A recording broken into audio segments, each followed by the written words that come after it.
ní làákàyè ẹ̀ẹ́dẹ̀ pé àjọ onírònú nítorí Ọlọ́run àbí ṣé emotion náà ló dẹ̀ dín ní mú tó báyìí. This is not justice for Mohbad. Sorry. This is societal issue now. John to Ọlọ́run kí ni aláyé yìí fẹ́ gbà nínú gbogbo rádaràda tó ṣe lánàá yẹn. I'm going to play it. I will see. Melube.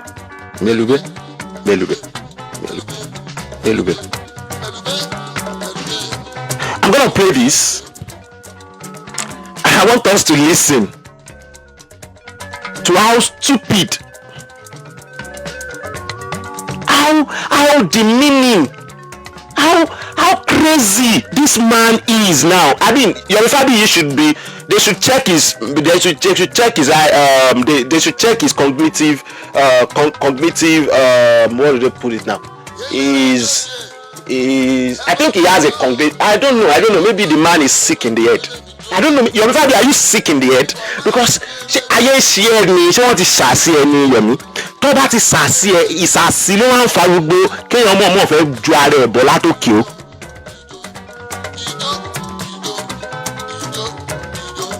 Ó ìwọ tí wọ́n gbé sórí àkàbà lókè ó dẹ̀ fẹ́ ju rẹ bọ́ kò sẹ́ni kan tó máa yé ẹ́. Ibi tá a bá rò ká máa ti bọ́ ọgbọ́n tá a bá bẹ ẹ̀gàn ló máa ń dùn yàn gan. I mean, this is disgusting, Igode. This is I can't phantom my head around what you did yesterday. It is the height of it. It was the height of it. When this Yomi Fabiyi came, guys, I told him, I went to him, to his page, like, Alaye, relax, oh. You have name, oh. Just for Mohbad can diminish your name, oh, but you say so. Try to put yourself in a place that you would be accorded respect to. And I thought this man understand that I'm only giving him an expo to live his life. Over 40 years old of man acting like a 12-year-old pikin. Baba shop kusha. Welcome mind over matter. I mean, we are supposed as a human rights activist, you are supposed to cover women privates. I mean, I don't want to use private, but you know, things that are covered should be covered. We are not supposed to bring our women out like that. You, Yomi Fabiyi, was the one who kept using foul languages. So I don't know what your game is in this whole thing, because this is no more justice for Mohbad. This is now you falling rapidly. You are falling so rapid. Your fall, it will break. It will cause an earthquake.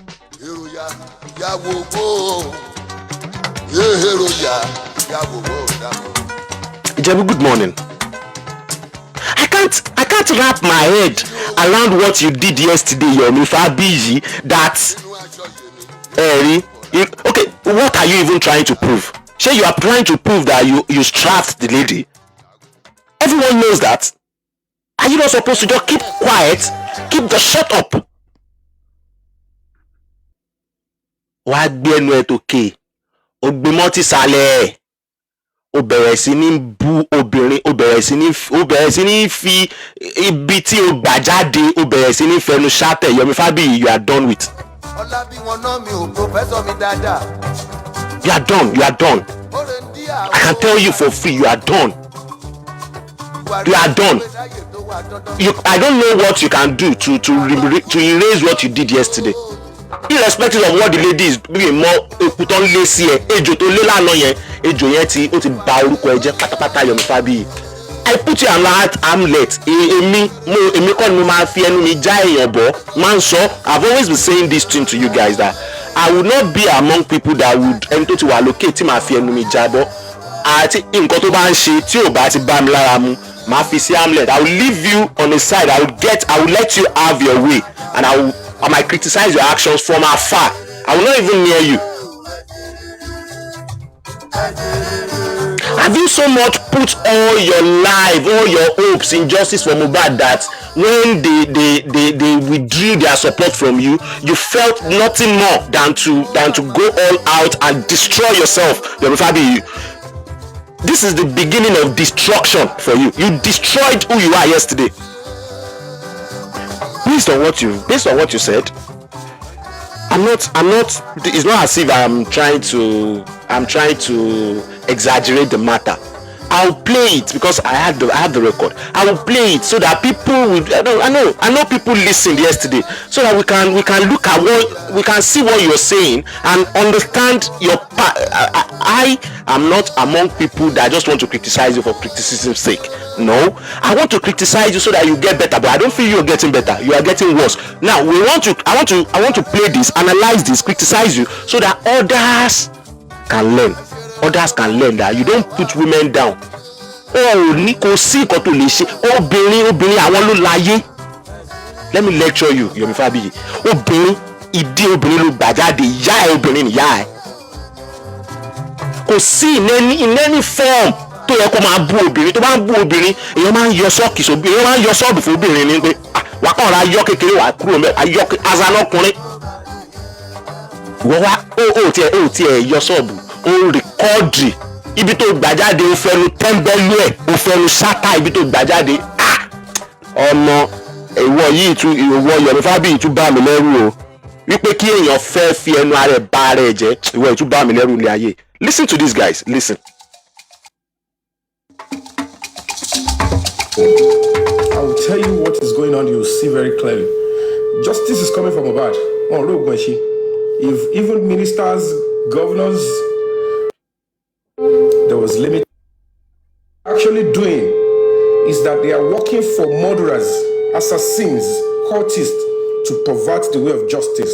If you always talk about people working for cultists, working for government, they to pervert the way of justice and all, I mean, who are you working for? Who are you working for? People you are working for, they already have evidence and evidences. And is that not the matter? Why can't you just take this evidence to the police and work with them and leave these people that are subverting your efforts? I mean, are you just saying they are doing I mean, the effort you are putting into it, they are subverting your effort because it is not an effort to start with. Because it is not concrete to start with. I saw the poster. I mean, the postage of there is this particular news. I mean, the chart that came out recently. A stupid person know that chart is an AI. The most stupidest person on earth. Because if you are talking to me, if I'm talking to you on my own page, is write you. On your own page, you write my name. And now, even on your own page, where you on my own page, you to write your own name. So why would the thing write among me and him? Can't you see that it is normal? Now, tori about pay, o she fa àwọn tori wọn pay, and you are among àwọn tori wọn pay, Yomi Fabiyi, because you believed it. Real pay, man. And we are prepared. They are easily bought. Some of these hosts, they've bought them, and they are playing divide and rule. They are bought everybody. I want to take course of justice. But I do not know who show on the course of justice here. I will call engage your lock, I will call engage jobber. But this is the most stupidest thing I've ever heard in my life. Want it justice, want it should not course of justice. No, what are you saying, man? Stupid man, what are you saying? So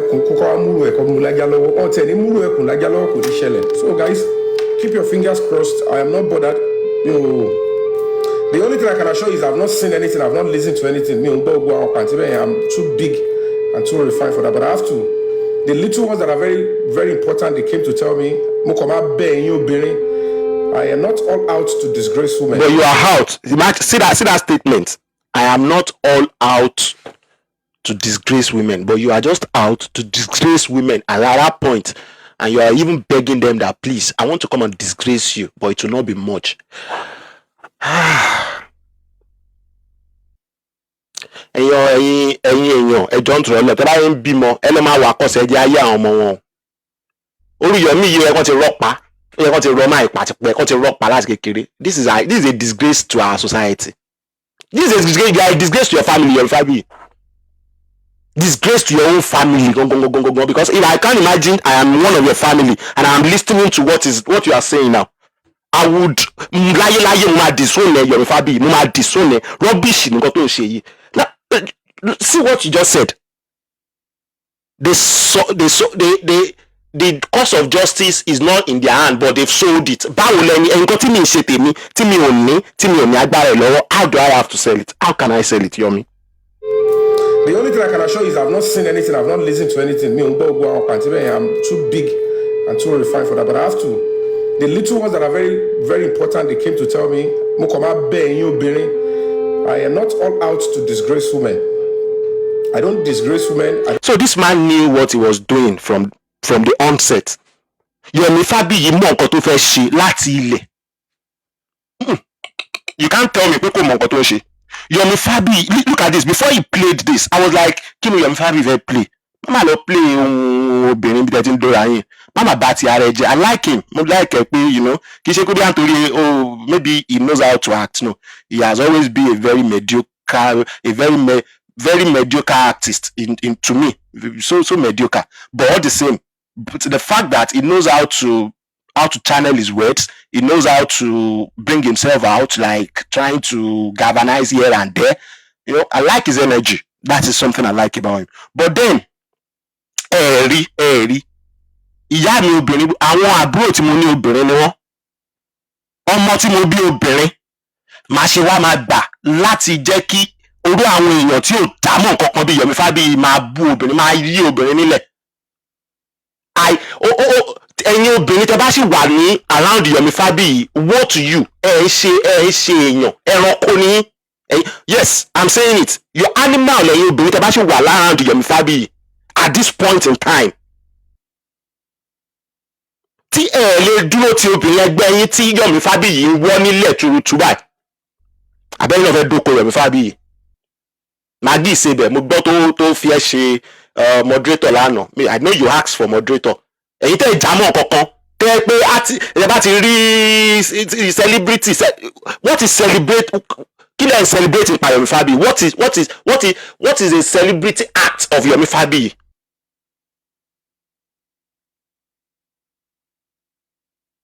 Now let us agree pé ó fẹ́ mú justice ọ̀rọ̀ bàdùn fún wa. Okay, let us give him that leeway pé well, an activist. Kí ni subjecting women to ridicule ṣe bá justice for Mohbad? Nígbà tó ń ṣe fún Wùmí, ẹ feel pé torí well Wùmí tó ọmọ yẹn náà ọmọ burúkú ni kinní kan. Now ó ṣe sí ara yín báyìí. Leo tó ń ṣe kinní fún ọ ti jọ wà ń gbà kan rí o. Ṣé bẹ́ẹ̀ náà lèmi náà wà láwọn obìnrin tán wùwà burúkú ni?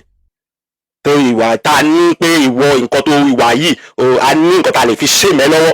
Ṣé bẹ́ẹ̀ náà làwa ní èèyàn wá di stupid people tó stupid person láti gbé ìwòrìwò obìnrin síta àbí láti gbé nǹkan tí ò ṣe gbọ́ níta wípé màá tó obìnrin bára wa sùn màá gbé wá síta. Yomi Fabiyi oríṣiríṣi yìí ó ṣe tẹ o, ẹni tó máa yọ ẹ kúrò nínú rubbish tó jù rẹ sí yìí. Mo fẹ́ mọ̀, mi fẹ́ wo oògùn tó mọ̀ ṣe, wọ́n lo ológun ní ẹgbẹ̀jì. Mo fẹ́ wo bó ṣe fẹ́ wo ẹrù ilé kúrò lórí ẹ because at this point in time pẹ̀lẹ́ tiẹ̀ o, àwọn ò ní fi ẹlẹ́ lọ́rùn o wípé o bú obìnrin, ìyá mi obìnrin, o bú obìnrin, ọmọ mi obìnrin, o bú obìnrin làwọn tí mò ń tẹpọ̀n bọ́ǹdì. O bú obìnrin, o wọ́ obìnrin lẹ̀, o fi ṣẹlẹ́yà.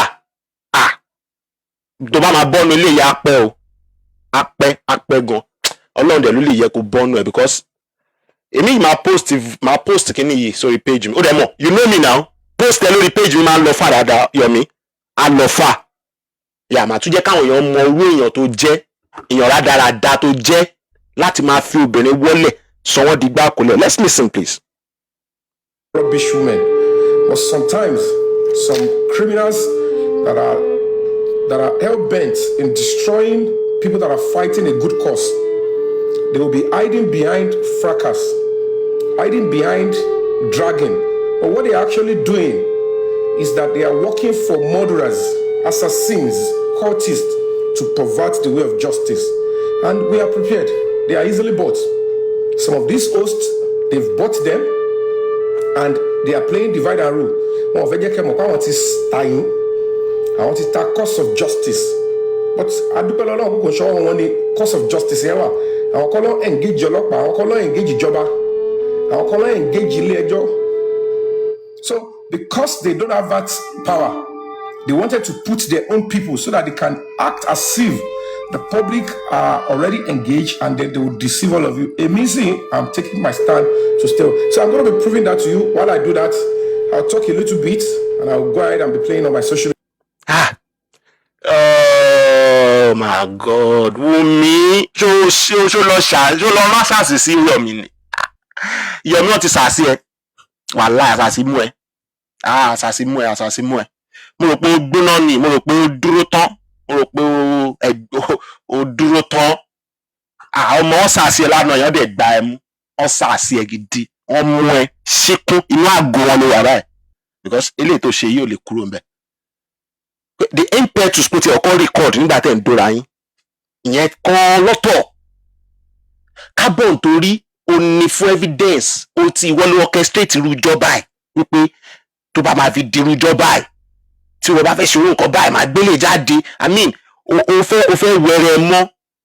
Bó ti ẹ̀rù pé prove wípé bíá wọ́n ní ojí owó yẹn ó send ẹ̀ sí ẹni yìí àbí wọ́n ní ó ṣe kinní kan ó fẹ́ prove ara ẹ̀ right. Mi mọ̀ pọ́kọ́ àtòbò ló fẹ́ fi prove ara ẹ̀ right. Yomi Fabiyi ayé mú ẹ. Wọ́n mú ẹ. Ọlọ́run fa ẹ láyé lọ́wọ́ báyìí. Wọ́n dẹ̀ rí ẹ mú. Ní àná yẹn Ọlọ́run ló mú ẹ láyé lọ́wọ́. I'm telling you. Ọ̀rọ̀ mi lè le o. But I'm telling you, Ọlọ́run fa ilé ayé lọ́wọ́ lánàá yẹn. Wọ́n dẹ̀ mú ẹ. Wọ́n mú ẹ. Ìwọ fún ẹ mọ̀ nǹkan tó ń ṣe. You knew what you want to do. You knew it is the highest rubbish. But just because you feel like kò sí, tó bá ti múyàn, táyé bá ti ṣèyàn náà, kò ní ronú mọ́. O ò rí ronú yẹn ro. O rẹ́ nìkan kan wà lẹ́gbẹ̀ẹ́ sọ fún ẹ pé rubbish ló fẹ́ ṣe. Gbogbo àwọn tó yẹ kí wọ́n sáré pè ẹ́ ṣàkíyèsí, o ti bá wọn jà tán. Ó yẹ o wá lé fùrù kọ́kọ́ o ti bẹ́rà ẹ̀. Listen to yourself again. So afterwards, mi fẹ́ gbọ́ yánmọ̀yánmọ́. Olóòfẹ́ gbọ́ yánmọ̀yánmọ́. Yánmọ̀yánmọ́ wá ẹ̀ṣẹ̀ wá bẹ̀rẹ̀ sí ẹ báyìí. Rádaràdá bẹ̀rẹ̀ tí ẹ báyìí. Rubbish tó sá fún ìṣẹ̀lẹ̀ lọ sábà àgbákò bí ilé báyìí. Àgbákò ló lọ tirẹ̀ tì báyìí. Ó lọ tirẹ̀ sínú àgbákò. Ọlọ́run má jẹ́ ká pàdé àgbákò láàárọ̀ Monday o. Ẹ ṣàmì o. Yomi Fabiyi tirẹ̀ sínú àgbákò níjọ́ Sunday. Ọjọ́ Monday làgbákò visit. Because ó mọ̀ o wípé ìjà rádaràdá ló ń jà. Ṣùgbọ́n kórúkọ ẹ má bàa parun. Kórúkọ ẹ má bàa di wípé kìnnì kan lè máa pe orúkọ ẹ. Lórí ọ̀rọ̀ bàbá Ìjẹ̀ṣà náà, ó sọ wípé ìṣèbò kọ̀ fẹ́ láìka ni. Ibẹ̀ làwọn ẹjọ́ kọ̀ wò pé ṣé orí ọ̀bọ ìdẹ́ pè báyìí, ṣé eléyìí ṣé contact ẹ̀tẹ̀ ṣó yìí wà contactable, ṣé contact ẹ̀tẹ̀ ní contact. Níbẹ̀ yà wọ́n pètè believe wọ́n wò pé orí Yomi Fabiyi contact ẹ̀tẹ̀ ó ti ní issue. But bóyá tàbá ń bá sọ̀rọ̀ a máa mọ̀ pé contact a máa mọ̀ díẹ̀ àwọn ṣe wò pé you are still redeemable.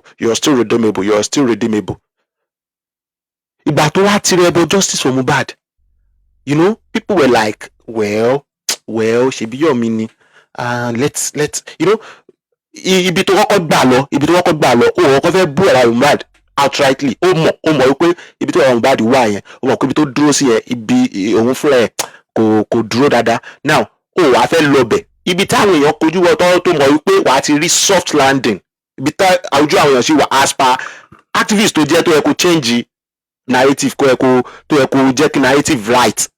Wọ́n wò wípé torí pé nǹkan tó máa jẹ tí ò jẹ́ kó gbọ́n wá subvert ọ̀rọ̀ yẹn ó lọ tò síbi táyé ń tò sí meanwhile ó mọ òótọ́ ní ìsìn wá padà sí di òótọ́ ṣùgbọ́n nítorí wípé àwọn abiyamọ ti ṣépè fún ẹ nítorí wọ́n ti kọ̀yìn sí ẹ ló fi àṣìṣe tó ṣe lánàá yẹn àwọn abiyamọ ló jẹ́ kó ṣe àṣìṣe yẹn ṣùgbọ́n ó ń dùn èmi nítorí wípé iṣẹ́ àtẹnumọ́ náà kò ń jóná mo tẹnumọ́ fún ẹ Yomi Fabiyi mo sọ̀rọ̀ fún ẹ èmi áńgẹ́lì ni mí áńgẹ́lì kan máa lè mí ẹ̀ ń wórin yẹn obìnrin tó bá fẹ́ rú mi consider yourself lucky Ṣàkẹ́ ẹ̀ ń wórin yẹn áńgẹ́lì.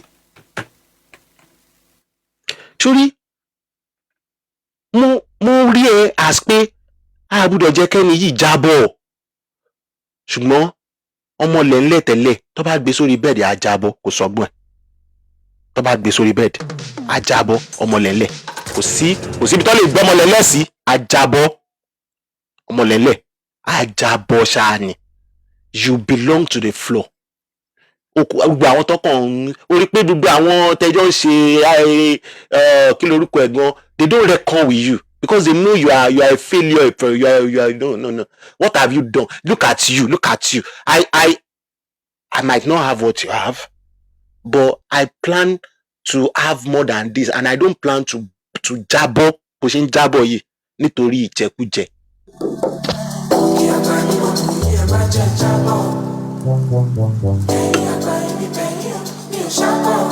Speedily, in a speedy manner, falling off the track, and no one can help you out now.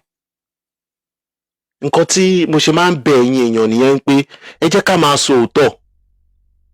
In wherever we meet ourselves, wherever we find ourselves, let us all find truth as something easy to say. As a matter of fact, if this man had been telling the truth from day one, people that will give him money will give him. You can see the desperation yesterday because people like Olori Ebi and people that is bankrollers step aside from him. You can see the anger in Yomi Fabiyi that made him Mr. Yomi ó sínú àwọn tí ó yẹ kí wọ́n fún ní opportunity láti máa rọ́nu kọ́ máa rọ́nu NGO gan ó yẹ káwọn èèyàn lo kíní yìí against ẹ gan ó yẹ kí everybody máa wé look at you wọ́ obìnrin ńlẹ̀ báwo ló ṣe wá jẹ́ activist ẹni tó ń wọ́ obìnrin ńlẹ̀ báwo ló ṣe jẹ́ activist Yomi Fabiyi you are a disgrace to men. On social media to be blackmailing people, abusing them with lies, with defamation is a criminal offense. You are a criminal if that is what you do. Nigeria has become a terrible society and people will be bragging, I have fans, I am popular because you are a cyber bully. You can't be bullying people on social media and you call that. It's quite unfortunate that people think it's just gossip. They've mixed gossip with criminal tendencies and they are already, indoctrinating most of you. What's in the witchcraft is witchcraft. When people wake up every day and you're looking for Talofe Borukwege, whether it is true or not, you don't care. How do you want to raise your children aright? Yomi Fabiyi, how were you raised? Now, I want to prone into how you were raised. Who raised you? Who? I mean, if this is how to raise, if the way you were raised, Yomi Fabiyi, is the normal way of raising every one of us, then definitely this world would have turned into shambles. Ẹni tó raise on fi wípé wọ́n máa ń bu ọ̀wọ̀ fóbìnrin on fi sínú curriculum bẹ́yẹn raise ìwọ ni Yomi Fabiyi. Àmì Yomi Fabiyi wọ́n sọ fún ẹ wípé obìnrin èèyàn kì í wọ́ obìnrin lẹ̀ nítorí pé àwọn ni ó mọ ìtumọ̀ obìnrin ilé ayé ni. Women are the fertilizer of this world. I mean women obìnrin ló di ilé ayé yìí o, gbàgbé fíìmù tí ó dùn wọn kì í subtitle fíìmù tí ó bá ti dùn, obìnrin àwọn ló ní ilé ayé tá a wà yìí. ṣé òun pọ̀ jù wá lọ ní Yomi? torí pé ìkan ni wọ́n wá ibi tó gbà wá yẹn, orí pé bẹ́ẹ̀ máa ń dùn gan nítorí wípé oyin adùn Ọlọ́run fi sí àárín ẹ̀, ọ́ àárọ̀ obìnrin nìkan lọ́lọ́run ẹ̀ fi sí, ìwọ rí lára ọkùnrin ni. nítorí wípé ìkọ́nú àwọn obìnrin yẹn wá gbẹ̀ láyè láti wọ ilé àṣẹ, ìwọ wá débẹ̀ wá ń fi ẹnu ẹ túrú bẹ̀ ká. ayé mú ẹ o, wọ́n mú ẹ o, ayé ò ní mú wa o, ẹ ṣàmì, ayé ò ní mú wa o, ayé mú Yomi o. báwo ló ti fẹ́ kádùúrà ẹ ṣe gbà with people like that sitting up to work on your brain? I mean, you are even saying here that àwọn kan wà ń kó àwọn jọ, they are doing arabu, they want to bring you down and all. mi ì tí rẹ̀ pọ́n enter Yomi Fabiyi tó yẹ pé nǹkan tó fẹ́ fi bring you down nìyẹn. Maybe that would be the only reason tó lè fi gbé nǹkan báyìí síta wípé wọ́n máa fẹ́ gbẹ́pọ̀n mi síta, ẹni tá a jọ ṣeré ẹ rí pé èmi náà record eré lájọ ṣe, àjọ ń ṣeré, kò sí wàhálà láàrin wa o, ó ṣe máa jẹ́ pé ó fẹ́ gbẹ́pọ̀n mi síta, àwọn èèyàn máa ní àkèdí torí pé ó fẹ́ gbẹ́pọ̀n síta ló ṣe play orú nǹkan bẹ́ẹ̀ yẹn, ká lè mọ̀ wípé àwọn méjì jọ. What was your own reason? kí ni reason ẹ Yomi? but nítorí wípé you are uncultured, Yomi, uncultured. ó bẹ̀rẹ̀ sí ní fẹnu ṣáátá obìnrin. àwọn wo ló bí ẹ Yomi Fabiyi? ó bẹ̀rẹ̀ sí fẹnu ṣáátá obìnrin. ẹ̀rù ẹ̀ ń yọ mí bá Yomi, as in mẹ́wọ́ ẹ lórí kínní, ẹ̀rù ẹ̀ ń bà mí wípé èèyàn ló máa tán yìí, àgbá òfìfo màrè. you understand, like kéèyàn máa mo dread ẹ gẹ́gẹ́ bí àgbá òfìfo pé nobody should near you because you are falling so rapid. This is the same Yomi we knew during those days when we were growing up.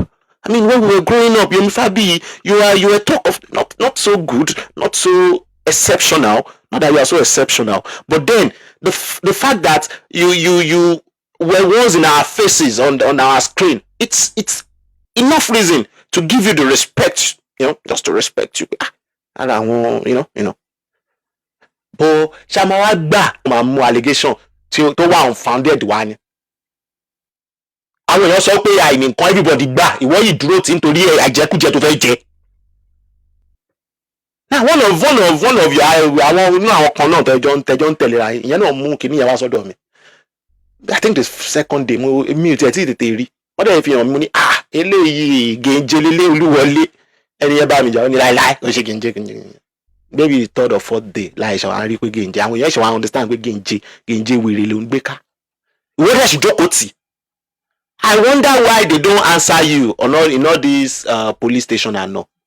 They can't send you out, they can't bullshit you because they know that báwa náà ṣe bá wọ́n jù pé mò ń pẹ́ ẹnu mi fẹ́ sọ̀rọ̀ sí ẹ ṣàkàṣàkà, tí bá fẹ́ sọ̀rọ̀ sí ẹ ṣàkàṣàkà máa sọ̀rọ̀ yàmàyàmà sí ẹ, o lè lọ bínú kú gan tí máa sọ̀rọ̀ sí ẹ, but just because of pé a máa ń fẹ́ fi ọlá, àwa ayé òun ṣe ẹni tó máa ń mú yàn wálẹ̀, no kì í ṣe ẹnu tèmi lẹ́ máa ti rí pé yàn wálẹ̀, a máa bu ọlá fẹ́ni tó lá fún wúyẹ fún, ìwọ òun ṣe ẹni téèyàn lè fún lọ́lá, but at the same time a fẹ́ bẹ́ẹ̀ sọ òdodo ọ̀rọ̀, a fẹ́ explain fún ẹ pé wọn kì í bú obìnrin, wọn kì í ṣe àwọn kankan sí obìnrin ní àkàkà, a fẹ́ jẹ́ kó o mọ̀ òun ló ṣe ń gbọ́ àwọn ọ̀rọ̀ tó ń gbọ́ yìí, kò dẹ̀ ń ṣọ̀rọ̀ tó le, díẹ̀díẹ̀ mo kàn rán mú jáde fún ẹ.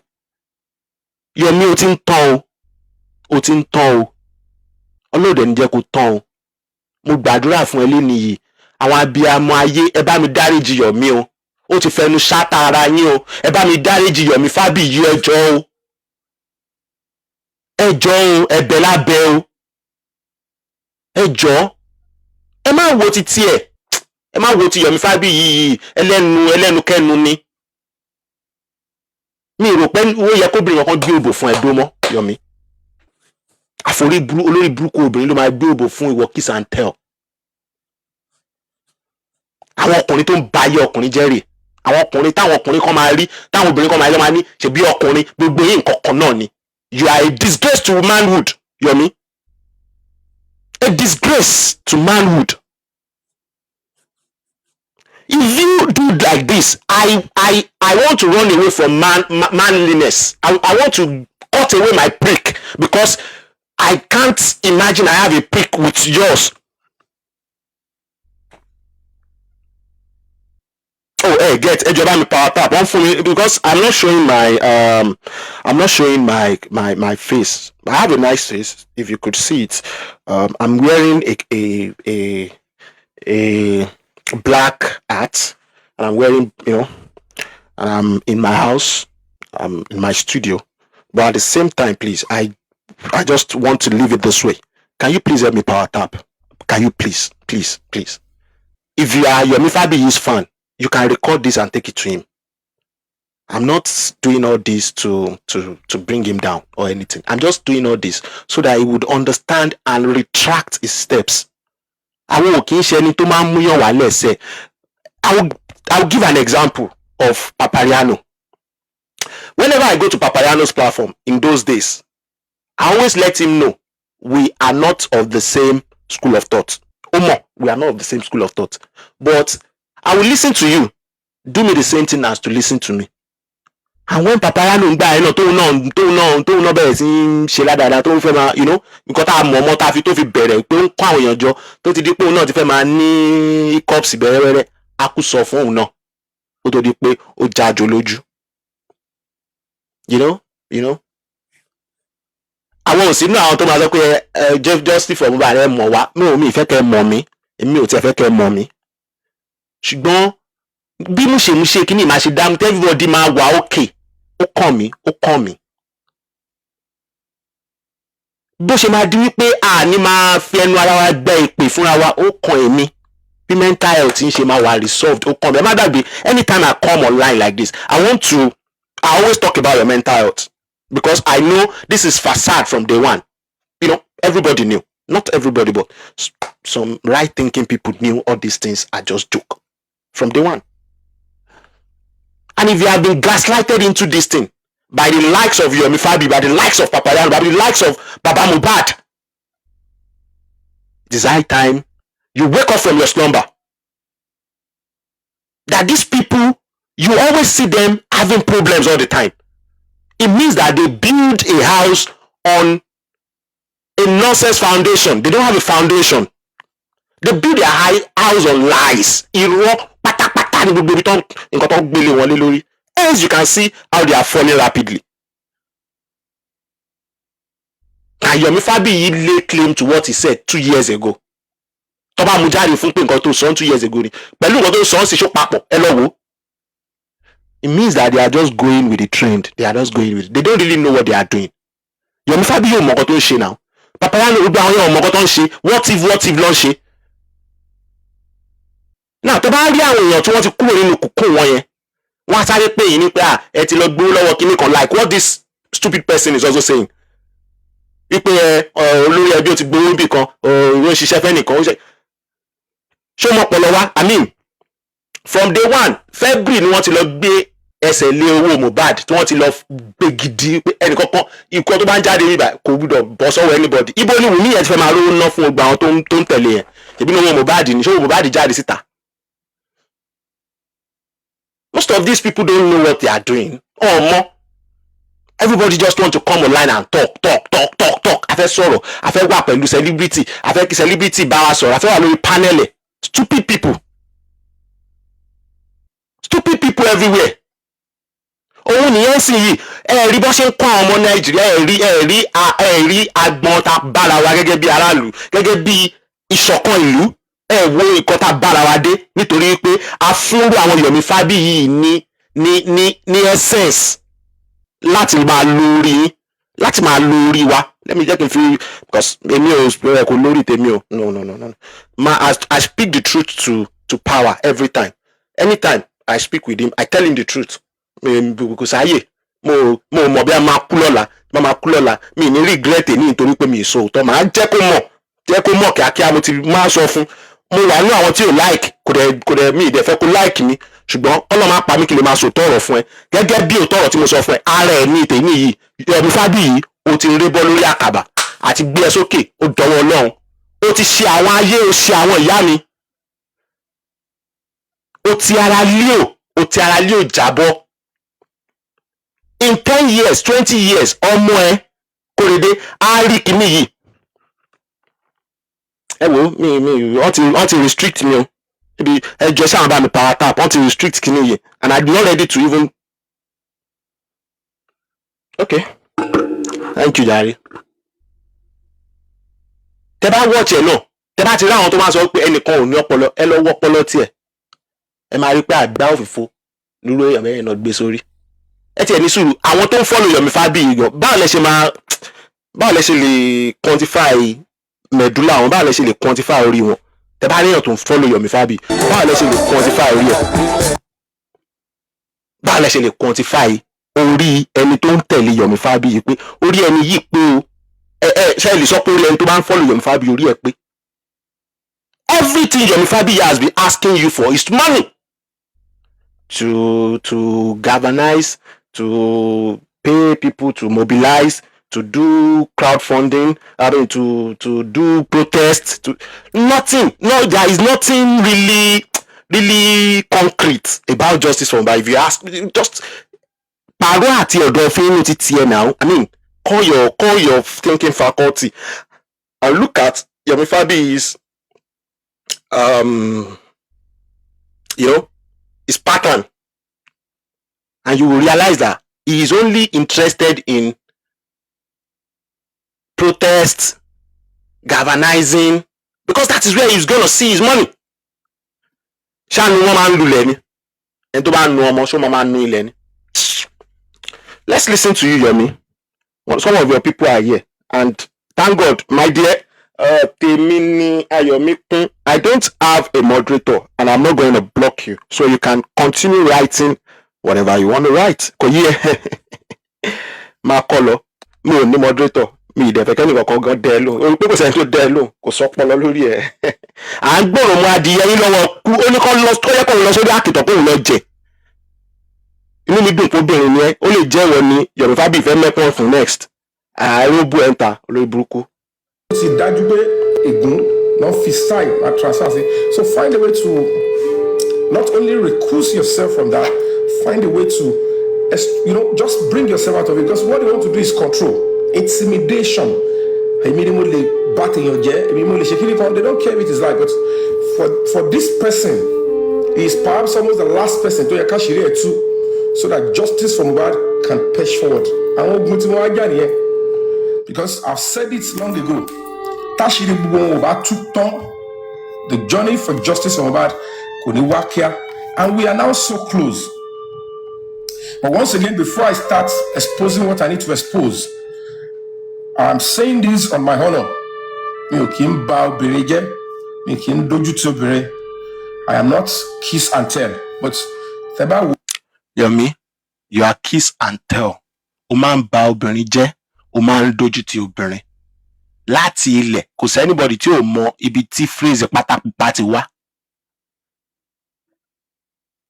Ó dẹ̀ ń pọ́n obìnrin lé ló máa ń lò pé pátápátá red flag. Pọ́n obìnrin lé náà nìyẹn. You are so misogynist to the extent that obìnrin ò jámọ́ nǹkan kan lójú ẹ̀. Many times ló ti fi ìyàwó ẹ̀ ṣe ìyàwó tó bí Kóredé fún ẹ ó ti ṣe orúkọ ẹ̀ lábàṣà lójú wa ń bí báyìí. Tó bá ń sọ ọ̀rọ̀ ìyá Kóredé yẹn tẹ́kùn mi bá ń le tẹ́lẹ̀ ẹkùn mi á rọ̀. Yomi, you are so vulgar. You don't have respect for women. You have zero respect for women. And I hate the fact that you are the same person some women are with. Mọ̀kọ́tọ́rí láre. Bẹ́ẹ̀ pé òyìnbó tó ń sọ náà, àwọn ètò gbóyìnbó jù ẹ lọ́wọ́. Òyìnbó tó yẹ pé táwọn èèyàn bá kẹ́tí sí dáadáa, wọ́n á rí wípé kò òyìnbó yẹn correct o, ṣùgbọ́n ọgbọ́n ò sí nínú òyìnbó yẹn. Ó sọ̀rọ̀ báyìí, tá máa wò wọ́n ọ̀sọ́gbọ́n ní ilé ìjáde, kí ló sọ kalẹ̀ yìí? Ó ti sọ òyìnbó látàárọ̀, gbogbo nǹkan tó ń sọ ni wípé o kì í ba tóbìnrin jẹ́, ṣùgbọ́n o fẹ́ ba tóbìnrin jẹ́. Obìnrin tó fẹ́ ba tiẹ̀ jẹ́, ó ti ní níwájú pé o fẹ́ ba tẹ́lẹ̀ jẹ́. Now, o wá ń sọ wípé o kì í ba tóbìnrin jẹ́ o, eléyìí first time o. Gbogbo eléyìí tó ti ṣe látijọ́ nǹkan. Do you have evidence against pé Wùnmí ó gún ọkọ ẹ̀, ó ti ọkọ ẹ̀ kúrú? except from all those messages you received, which it is not in your place to say they are right or wrong without evidence. So ṣé wàá tún tóbìnrin ṣe ló ń mú ìyàwó Mohbad ló ń porúkọ ẹ̀ pòun ló pa ọkọ ẹ̀ without you having evidence. So ó fi hàn wá bó ṣe nǹkan tó ní sí obìnrin, ó fi hàn wá pẹ̀lú ilé tó ṣe yìí mo wá ṣe understand ìdí tó fi wà so bittered. Tó bá ti lè jọ́ obìnrin báyìí you want to flex your muscle, you want to o fẹ́ lé kóòtì. Lórí burúkú làwọn obìnrin tó gbèdì fún ẹ o, I swear to God. Kiss and tema ọkùnrin bángẹ́. You see that this particular lady ó ti ń bọ́ sí lemọ́lemọ́. Several lies, not because I've done anything wrong. It's just that when it was time for her to show her true color, she was able to show her true color, but she thought I didn't know from the onset. But I'm a professional. While some certain things are... Who else thought that Yomi Fabiyi is talo eke so Yorùbá ẹ̀yin wo lẹ tún rò wípé Yomi Fabiyi ní àrùn ọpọlọ? Watch. Èmi ti watch ẹ pé Yomi Fabiyi ó ní issue kan lọ́pọlọ ẹ̀. Ó need mental evaluation. Because the Bible is always postulating. Ó máa ń ṣe fíìmù nínú orí ẹ̀. Ẹ máa rí wípé every time any issue like this ó máa analyze ẹ̀ bí ìgbà tó pé kíní ó máa sọ̀rọ̀ bí ìgbà tó pé kíní yẹn gangan ṣẹlẹ̀. Meanwhile ó kàn analyze ó kàn imagine ni imagination Yomi Fabiyi ti pọ̀ jù. Ẹ lọ watch Yomi Fabiyi kẹ́ bá tó bá ti ń sọ̀rọ̀ imagination ló máa fi ń sọ̀rọ̀. Imaginative way of trying to paint a picture in your mind. It is a very powerful way of dealing with public. Nǹkan tí mo sọ fún yín, I'm a psychologist and I'm telling you the fucking truth. Tẹ́ bá ti rí àwọn tó jẹ́ wípé tó bá fẹ́ kọ nǹkan, if they are writing, they have a way of bringing situation that would look when you're reading, you look at it like you are seeing things from a mental picture of that person. It's a very big way to train people, to indoctrinate. Yomi Fabiyi every time ló máa postulate, ló máa lo umbrella statement, ló máa try as much as possible láti make situation yẹn kó balance sí nǹkan tó ń rò, and it is not always what you think. Kì í ṣe nǹkan tó ń ṣẹlẹ̀ ó ṣe nǹkan tí wọ́n tó wà lọ́pọlọ ẹ̀. But òun feel like òun mọ everything, kò sí problem. Ẹ máa gbọ́ nǹkan tó sọ níbi báyìí sí kéèyàn máa sọ wípé òun ti mọ nǹkan tó fẹ́ ṣe fún òun sílẹ̀ ọ̀hún ṣe ọkọ̀ fún òun àwọn pípé ṣe ọkọ̀ fún un lẹ́yìn pé wọ́n ń jà ọjọ́ ń fa bá àwọn ṣe kínní kò sẹ́ni tó gbé ẹkùn ẹ̀ síta o. But ó ti feel like pé wọ́n máa gbẹ́pọ̀ òun síta létà, ó ti feel like pé àwọn pípé yìí máa ṣe nǹkan fún òun tàbí kó ti ṣe nǹkan ìbàjẹ́ kan sílẹ̀ tó mọ̀ pé bàtà àwọn máa gbé kínní síta tó wò bá ti gbélé síta tó máa gbélé síta táwọn èèyàn bá rí kó tó gbé yẹn síta àwọn òun á ṣe láwọn kan lẹ́gbẹ̀ẹ́. Irú àwọn èèyàn bẹ́ẹ̀ yẹn they are psychopaths. Mama ronú wọn very fast Mama, you know.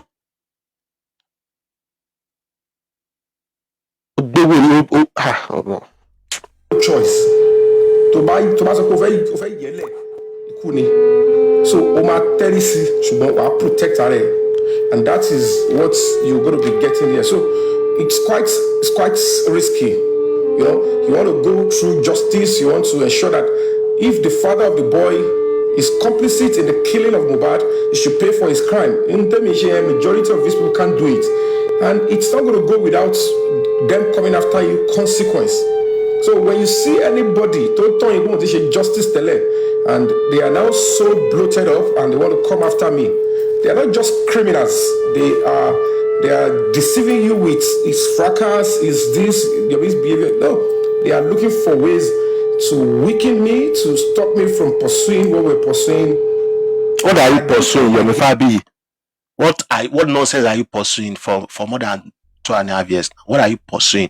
Are you not ashamed of yourself, Yomi? What are you pursuing? No, I'm not angry at you. I'm not abusing you. If you see me use foul language at you, it's because you diminish women. Mi ò dẹ̀ sínú àwọn tó máa ń jẹ́ kí ẹ máa fi ẹnu ṣáàtà obìnrin. Oh yeah. So mo feel like èní yìí mo máa sọ̀rọ̀ sí ẹ bá ṣe wù mí because ìyá mi obìnrin àwọn ọmọ mi obìnrin so there ti fọwọ́ kàn mí náà nìyẹn obìnrin so stupid ni yàrá yìí stupid man ó gbé kinní síta. Now like back to what you are saying, what is that your achievement for more than 2.5 years? Day one you went to mobile like that wọ́n tún send the 3 seconds here ìwọ o tún sáré lọ jòbòyó o tún sáré lọ bí o ti fẹ́ dó Kàrímọ́ náà níta ló mọ̀ tún sáré sọ́dọ̀ Kàrímọ́ o lọ gbé kinní fún Kàrímọ́ kinní kan ìgbà kan àwọn kan káàtì ẹ̀ lọ́pọ̀ àwọn yẹn wọ́n sáré lọ kinní wọ́n ṣe wọ́n tún ní wípé 3 seconds video yìí àti ọdún kẹta ni o ṣáà tún ran yín mọ́ àwọn ọlọ́pàá sọ fún ẹ kò sí nǹkan kan níbẹ̀ o tún yìí dúró síbẹ̀ ó yá what is your kíni what have you achieved? I just want to know your achievement. Because to my achievement, maybe I would understand why people are coming for you. To a large extent, mi gba ti olórí ẹbí náà. Kí ló kàn mí pẹ̀lú olórí ẹbí? Mi gba tiẹ̀ torí odò wọn náà. Bẹ́ẹ̀ àkúsọ fún láti ilẹ̀ náà ṣùgbọ́n gbogbo nǹkan tẹ́ wá ń padà ń gbọ́ lédi tẹ́ padà ń dúró tìlé nìyí tẹ́ pàtó ọdún yẹn náà lẹ ti dúró tìlẹ̀ ti understand bí àbá tó ti understand àbá ti lé àwọn tó pàjọ tó ṣe ìbàjẹ́ ọgán ṣùgbọ́n nítorí pé everybody fẹ́ dàbí àwa lọ̀gá you are right nígbà tó lọ pé wọ́n fẹ́ di ọ̀gá wọ́n fẹ́ ṣe kíní kan kí ni ìwọ náà wá ń pọ̀ ọ̀gá kí ló kàn ẹ́ ọmọ 27 years old kú ó fẹ́ jẹ ọ̀gá ìwọ fúnra ẹ Yomi Fabiyi nǹkan tó wọn accuse olórí ẹbí fún ṣé kò bá ọ fúnra ẹ náà wí ìtọ́ ẹ̀ lẹ̀ ṣe lè papọ̀ ìjọ tẹ̀ ń ṣe ìpapọ̀ yẹn mo wà lórí platform àwọn mi mọ platform ẹni tí mo wà ń jọ yẹn mo sọ̀rọ̀ àṣẹ jáde mi ìtẹ̀wọ̀n kókò ní tọ́ṣù kan wòlíì Ọlọ́run alààyè lè mí Ọlọ́run kọ sí mi láti rí nǹkan tó máa ṣẹlẹ̀ mo dẹ̀ sọ wípé kò lè tó ṣóṣù mẹ́ta kọ́ mo fi ń jọ ẹ̀ mo ní kò lè tó oṣù mẹ́ta ẹ máa tún jà kò tó ọ̀sẹ̀ mẹ́ta ẹ jà nǹkan tó bá pa yín pọ̀ náà ló máa tún yín ká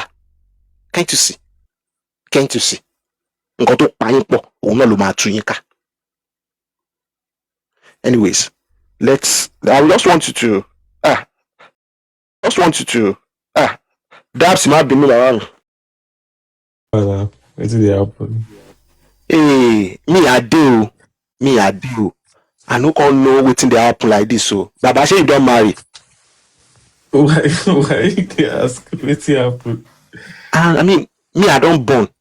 I get pikin wey be woman. Ṣùgbọ́n Mi wá lè expect pé bí ọmọbìnrin mi ó lọ. Ṣorí pàtì yìí right? Pàtì yìí ni wọ́n ti ń sọ fáwọn èèyàn tipẹ́tipẹ́ tí wọn kì í fẹ́ agree pẹ̀lú. Màá fún ẹ example nǹkan tó ṣẹlẹ̀ ní the last time. This same guy ló jáde tó sọ pé Aries àti King White pé wọ́n ṣe camera down and the rest. Even for the people that they are not Aries fans, àwọn tí kò ń ṣe tí wọ́n like Aries, wọ́n ṣe bá Aries debunk ọ̀rọ̀ yẹn, ṣé you get, they kick against it. Ṣé nǹkan tó mọ̀ sọ yẹ?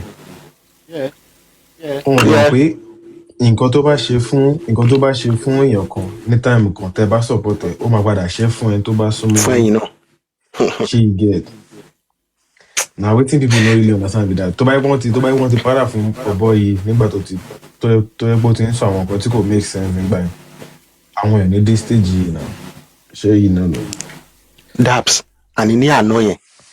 I thought it was going to bring a place where maybe a kind of where the lady is saying, "Oh, mo máa gbé ẹkùn ẹ síta, mo máa ṣe gbá, mo máa ṣàwo," you know, kó ti record orun nǹkan bẹ́ẹ̀. That was what I thought it was going to play.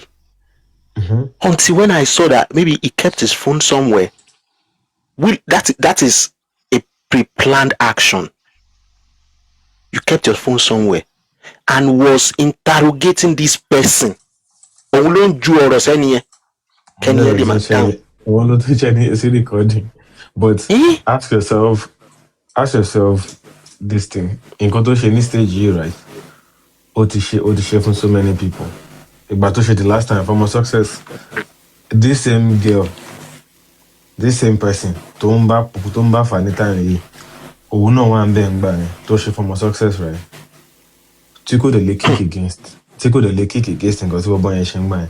This is to tell you that it is one of the reasons why nǹkan tó bá ń ṣe ní side yẹn kò lè ever move me, because until tí èèyàn kan láàrin gbogbo wọn tó bá tó stand pé mi ní gbá kíní yìí, ṣé o get ìgbà yẹn ni èèyàn máa tó rò tọrọ. But until then, àwọn èèyàn nǹkan tó jọ ń bá rí kọ́ máa fara mọ́ ni o. Kí wàá ní a fẹ́ kọ sí gbẹ̀du pé ó Morning, wò guys. sùsùn. Protestant máa fà. Yomi. Protestant máa fà. Baba, stop packaging this guy. I've been shouting from day one. This guy is a fraud and a serial blackmailer. I've seen his dossier. Rotexan, please. good morning. Baba, morning. Baba. I've seen this guy. You need to check this guy. Why do you think this guy ran out of Nigeria? And people have been unfortunately, like people like Yomi have misused the Nigerian judiciary. That's why he's going around with that dodgy application. What do you call it? But I also have a belief that somebody is also bankrolling this guy, because I'll tell you one thing that happened. Nobody is bankrolling his account. Look. I'm telling you. I'll tell you one thing. Wait. I'll tell you, this guy's bank account has been frozen. You know why I said that? You see this last time, two things has happened of recent that made me realize the fact that something is happening, right? That we might not know. I'm not 100% sure, right? When this court reopening and the rest happened, this guy spoke to some blog. Some blog were able to repost those story. Do you know how much you have to pay Instablog to put your story on their page? Because this guy is going on the ground collecting money from people. He's contacting so many people by WhatsApp. Okay. Many of these people on J4M are the ones funding him. It's not like there's someone external. Okay, true. That's what I mean. This is where he's getting his money. And that's the main problem he has with Lati. Because Lati is not like a stumbling block. Lati's platform is his cash cow. That is where most of J4M monies has been sorted out. But because Lati is no longer funding him, you now see Lati as a blocker. And what he does is, once he sees that you are standing in his way of making he's gonna try and flush you out funds from this, he's going to start fighting you. And that's where my own issue with this guy started. When he did that with the Aries. Because I was aware of what happened, and the way he went to the public and twisted the whole story, and people started believing. And good enough, it's the same Lati that is doing it. That was the same Lati that did it then. I just said it. But for me, I'm a kind of person. When I went further on to do investigations, I mean, pushing on case to the police, even the current IG that is there, we were on the call where someone was reporting this guy reporting Yomi to him. They are tired of this guy, and we are pushing that this is the high time. If this guy comes back to Nigeria, he needs to face the full wrath of the law. He needs to come back. He needs to come back. But do you think because he knows what he's waiting for? But he's lying to this. He's already 6 months outside of the country. He's using his lawyers. He's not even using his name. Because his name is completely... No. He cannot even come back because... Fabiyi, I mean, what is he looking for that he needs to get outside the shores of Nigeria? God bless you. He is looking for justice. Why is he outside the shores of Nigeria? He was never looking for any justice. That's why the place I'm not even ready for, because they've seen his case as a vexatious and he was never looking for any justice. To be honest, irrelevant case. So what he's done is gonna exparte motion. I even share one of my posts. These guys have messed up the judiciary. There's one of the court orders which I shared, the same similar stuff. They've seen that the judges just grant ex parte motion orders. Where someone, because he was blocked on Facebook, he went to get an ex parte motion that they should unblock him. It's not like you block me now, then I'll go to meet a good judge. Give me ex parte motion for Prah to unblock me from his TikTok account. So you can see how useless these people have been. Because this many of our judges, unfortunately, have allowed these miscreants to misuse the judiciary. But for me, as much as I don't like to emphasize on this thing, but the only reason that has made this guy to get to this stage is that he is actually fighting the airlight for the very first time. In stage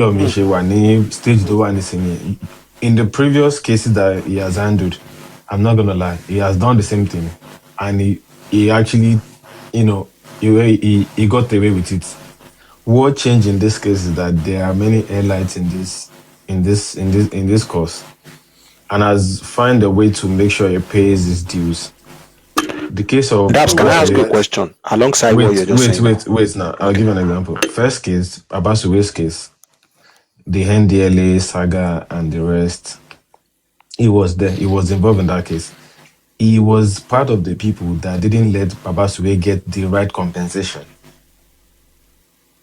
because he was using the wrong approach. He was using the stupid ideas. The second case, Babaya Ijesha. Babaya Ijesha case was clean and clear. This man was supposed to suffer for this thing, and this guy was supposed to keep his name below the belt. You know, you can actually go on a case without having to make it public or without having to make issue out of it.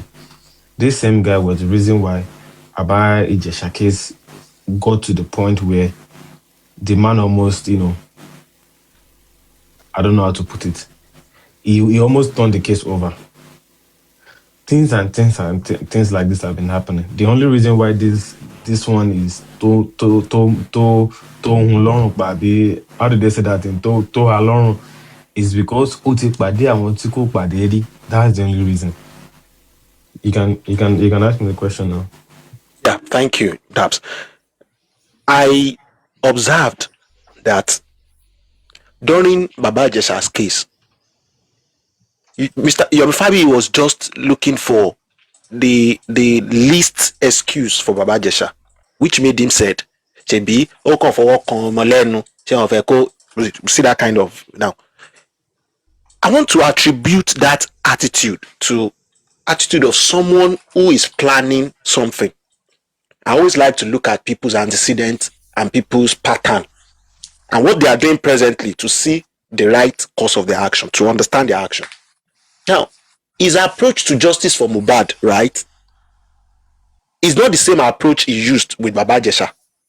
Because if you look at that approach of Baba Jesha, he was trying to just be lenient in a way like, we can't go out for this person that was played into this scenario, into this case.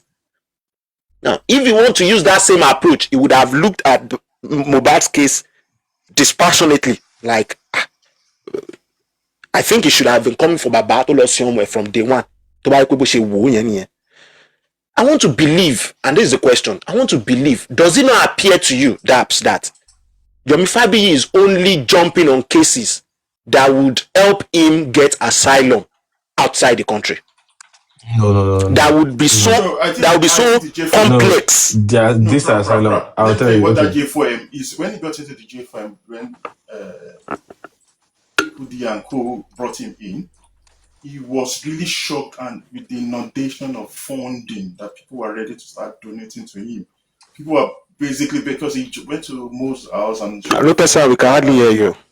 Can you hear me now? Can you hear me? Yes, we can better now. Yeah. So I said when he went without Kudi stuff, when he went to Mohbad's house, he was really shocked, and with the inundation of funding, as people were literally throwing money at him, like, we are so happy you could do this, you could expose the public to this.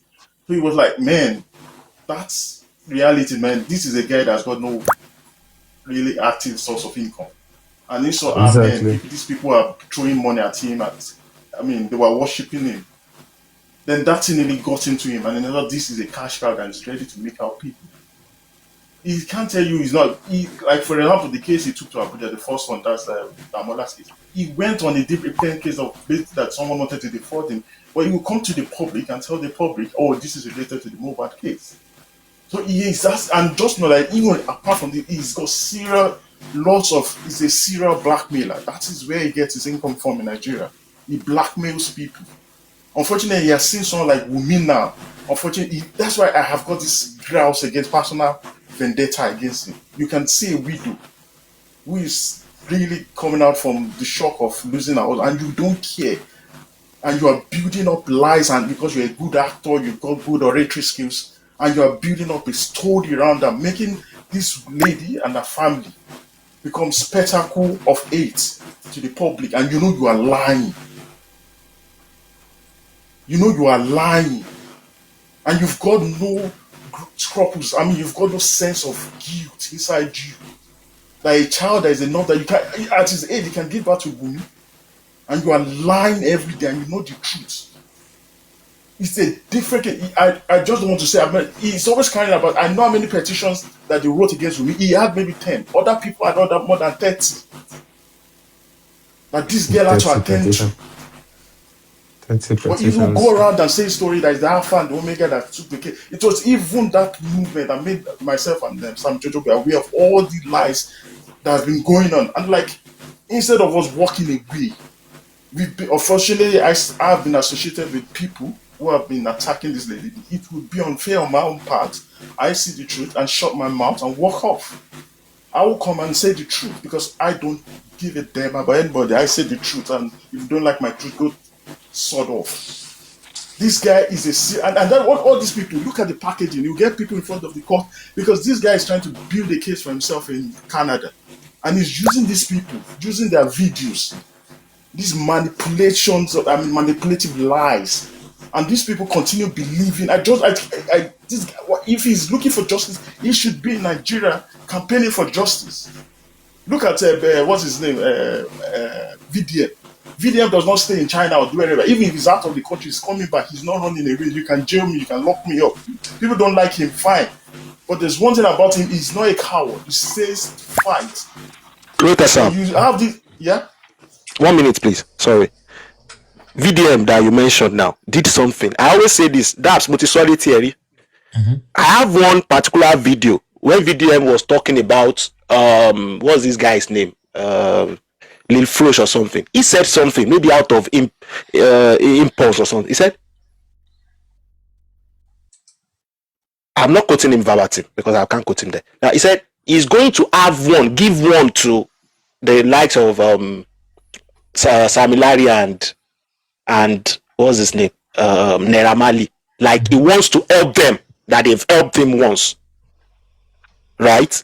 That he owed them. That was the word. He owed them one. Right? So I wasn't surprised a couple of months later when those things started. And immediately he finished that, I wasn't surprised again that VDM went off Mohbad's case. If you look at him, he hands off Mohbad's case. He has returned the favor.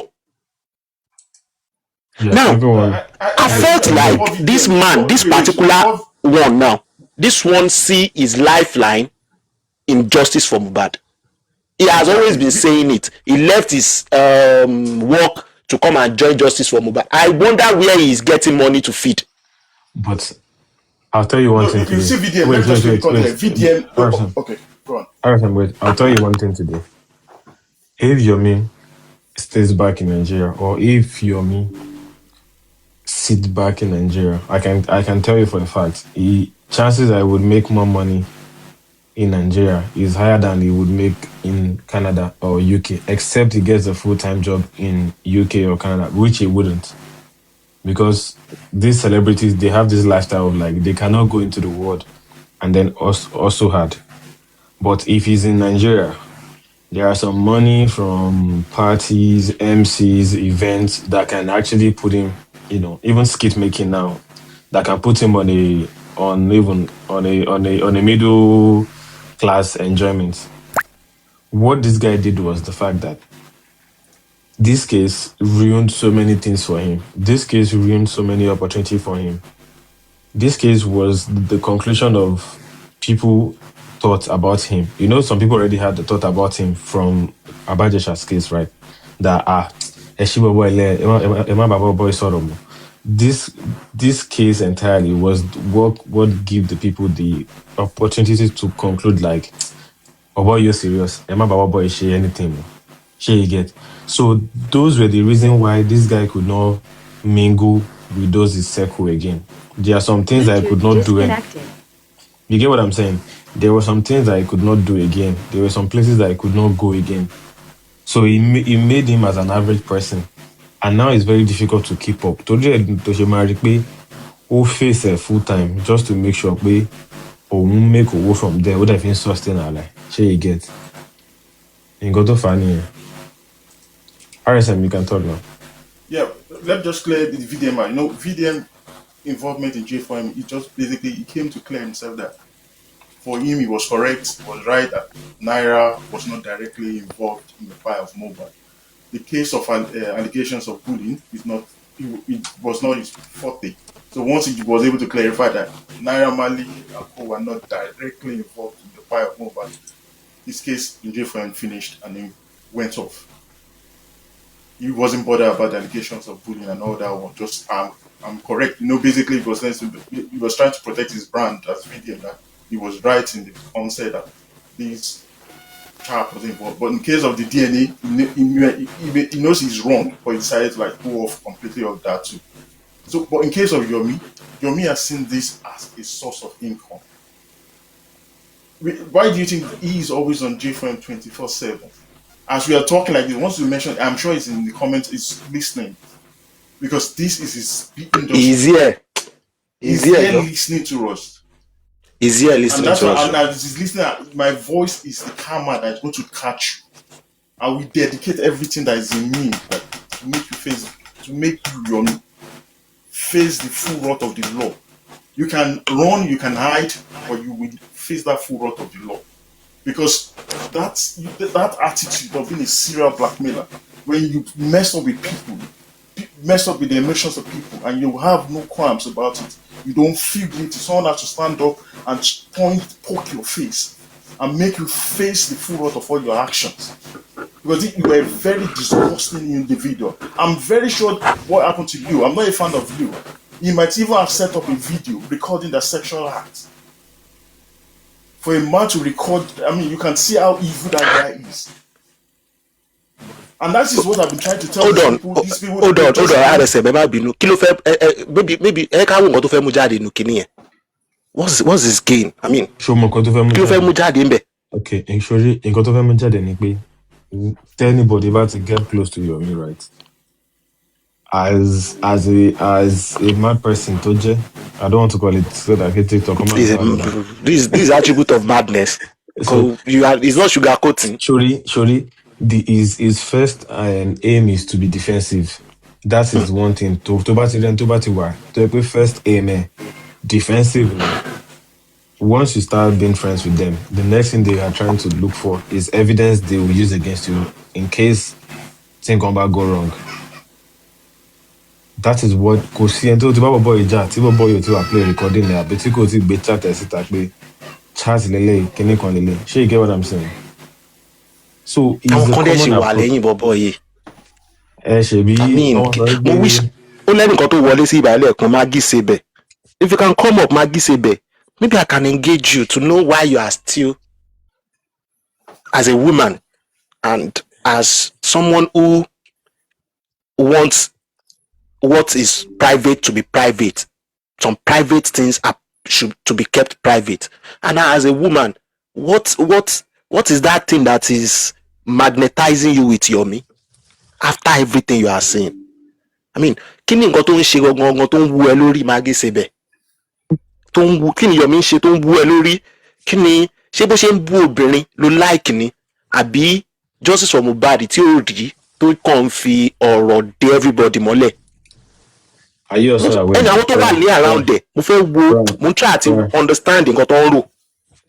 Are you also aware that the amount of money tí Yomi Mati back in terms of this J4M, right, is nothing less than 20 million naira.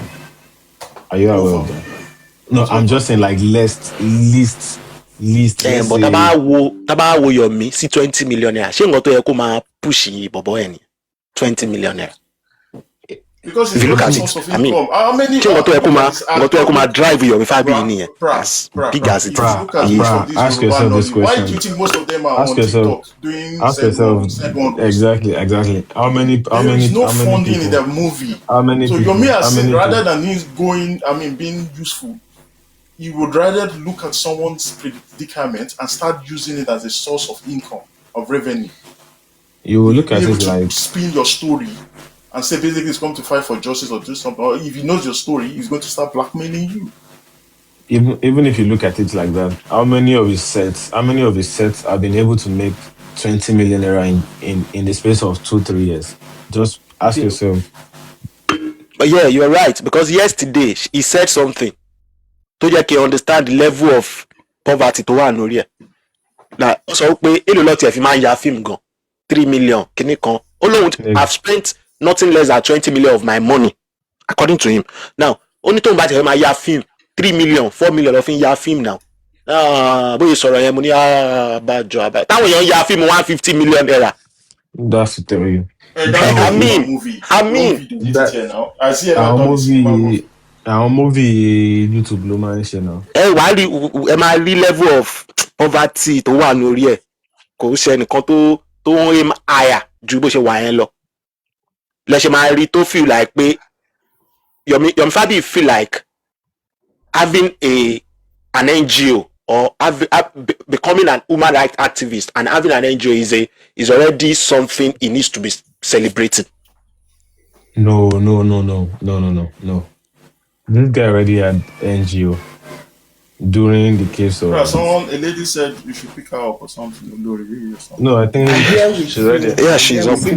You see the case of Baba Ijesha and Baba Sure's case. What was the idea of this guy having the activist idea?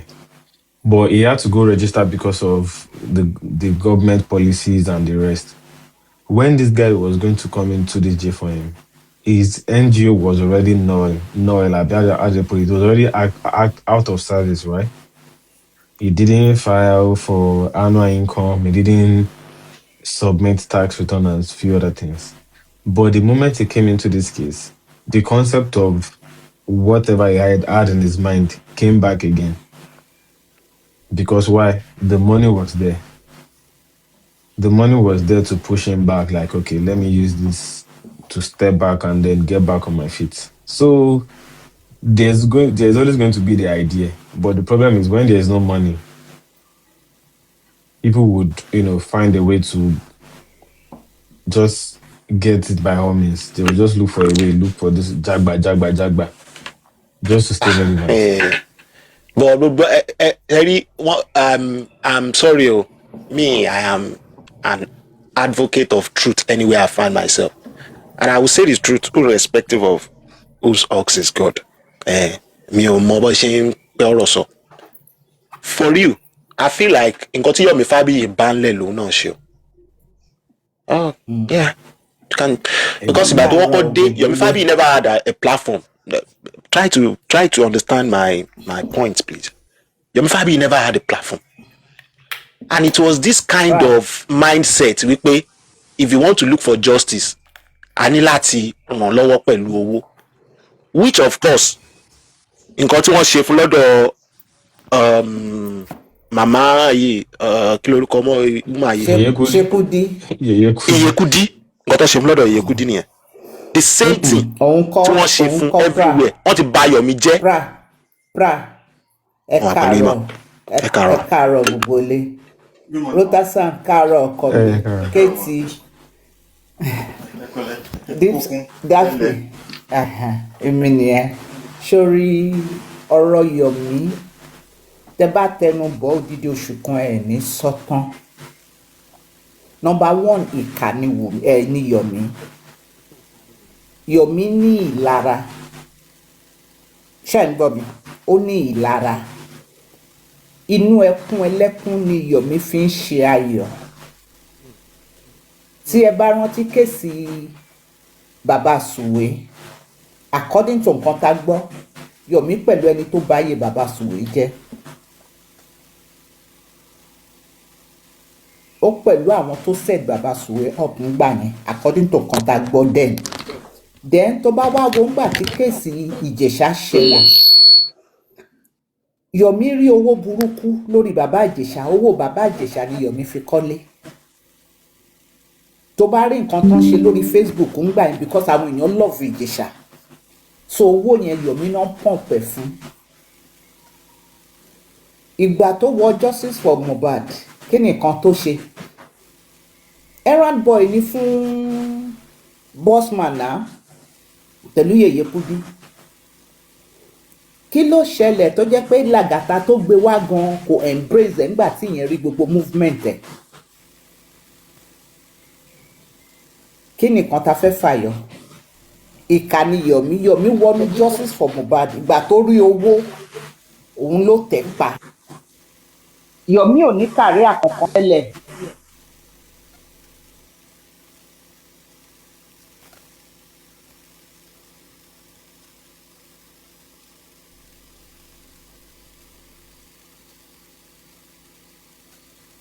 Somebody, she's muted. Oh, I'm muted now. mo fẹ́ wo last film tí Yomi ṣe before kó tó ṣe ibi ọmọ ẹ̀. Mo fẹ́ ṣe research lórí ẹ̀ Yomi. Ma analyze ẹ lẹ́ni for everybody wọ́n á rí ẹ tán. Yomi Fabiyi lórí YouTube. Ẹ má bínú pọ̀ ló wọlé fún mi. Ní òkú sí wàhálà máa sọ̀rọ̀ yín lọ́wọ́ mi. So ìgbà tó rí owó yẹn orí ẹ̀ tán nọ́lẹ̀. Ṣùgbọ́n pé wọ́n ti suspend Yomi, àwọn actors wọ́n ti suspend Yomi, Yomi ò ní kankan bá wọn ṣe mọ́. Ìgbà wo ni last film tí Yomi ṣe? Yí ẹ̀ wo ni Yomi ṣe fíìmù gbẹ̀yìn? Yí ẹ̀ wo lẹ ti rí pé wọ́n pe Yomi pé kó tiẹ̀ máa bọ̀ kó ṣe pass by nínú any film?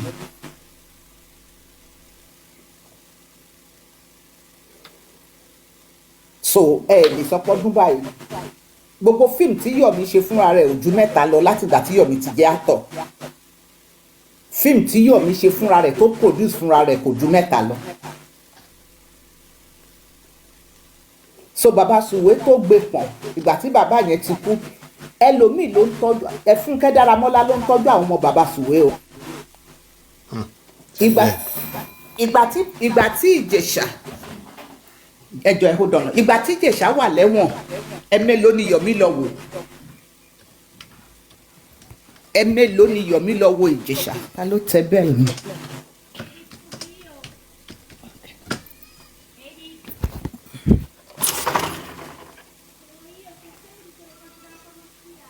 Okay,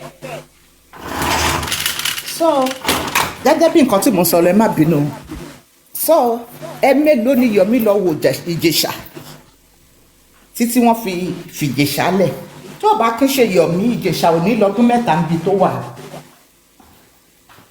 Yomi ló fẹ́ kíní yẹn lójú because àwọn bàbá àgbàlagbà yẹn wọ́n sọ pé àwọn fẹ́ paná ọ̀rọ̀ yẹn pé wọ́n fẹ́ fi lé sọ pé wọ́n fẹ́ pe princess kan bẹ̀ kan yanjú ọ̀rọ̀ yẹn láàrin ara wọn. Yomi ló ka gidi bolẹ̀ bí fáàmì Ìgbò tó sin bàbá Ìjẹ̀ṣà débi tó sin dé. Ìsìn ó ti rí ti Mohbad the next thing tó fẹ́ ṣe kí ni ó capitalize lé lórí. Fídíò tán ti fi hàn Yomi ni wọ́n fi hàn òun nítorí orí àwọn èèyàn tó fi orí wọn sábẹ́ ẹjọ́ ẹ̀ hold on. torí Kàí bíbà bí tí mo highlight ẹ̀. mi rí chat yẹn. I know they say anything. Oh, yeah. No. Your camera they off. Oh, sorry. Me say that. Yeah. Correct. Yeah. Ṣé kò wá rí ìwé gbà pẹ̀lú British woman yìí? Surely, nǹkan tí màá sọ fún ẹ gangan ni pé this Yomi of a guy, right? This is the first time that Yomi máa wà ní reset mode. I'll tell you for a fact. You know, nígbà yẹn, right?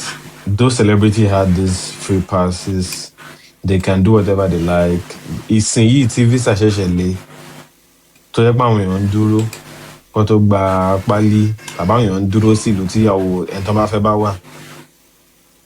Ìsinyìí ọ̀gọ́lẹ̀ bọ̀dé ṣe ń take ọ̀rọ̀ pé ó fẹ́ gba kìíní serious. You see before àwọn ilé kan máa ń lọ jayé tó bá rọ́mọ tó bá fọ́ fún wọn wọ́n máa la tó bá rí pé léyìí fẹ́ bímọ fáwọn máa bímọ ẹjọ́ kó bímọ fáwọn. The excitement they were getting back home òun ni kò jẹ́ káwọn ilé máa pay attention sí pé pálí ọ̀nà pálí. Ṣé you get? Because ìgbà yẹn tó bá dé Nàìjíríà ó máa ráwọn tó máa sọ pé Mr. Yomi ẹ wá sí pàtí wa ẹ gba owó ilé ẹ wá ṣe MC níbi bíbá ẹ wá ṣe kinní kan. These are the kind of income those celebrities were enjoying. Ṣé you get? But those income cannot sustain them on a long term. Torí ẹ̀ ní mi ni wọ́n ṣe lọ máa ń jápa lọ sí Canada àbí UK kan lọ gba pálí mi. Ṣé you get?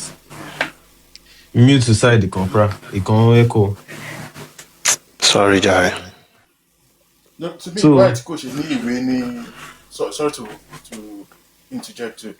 Why tí kò ṣe ní ìwé ní is because the immigration rules UK it's quite hard because for him to have his indefinite leave, he needs to have been in the UK for 4.5 years. yeah, 4.5 consistently, years. he's not even going and Okay, coming. So he must not be ó ti out of yé the mi. UK for more than This 6 particular, months. sorry, this particular one, this particular thing, kì í ṣe pé bí wọ́n fún ní US o.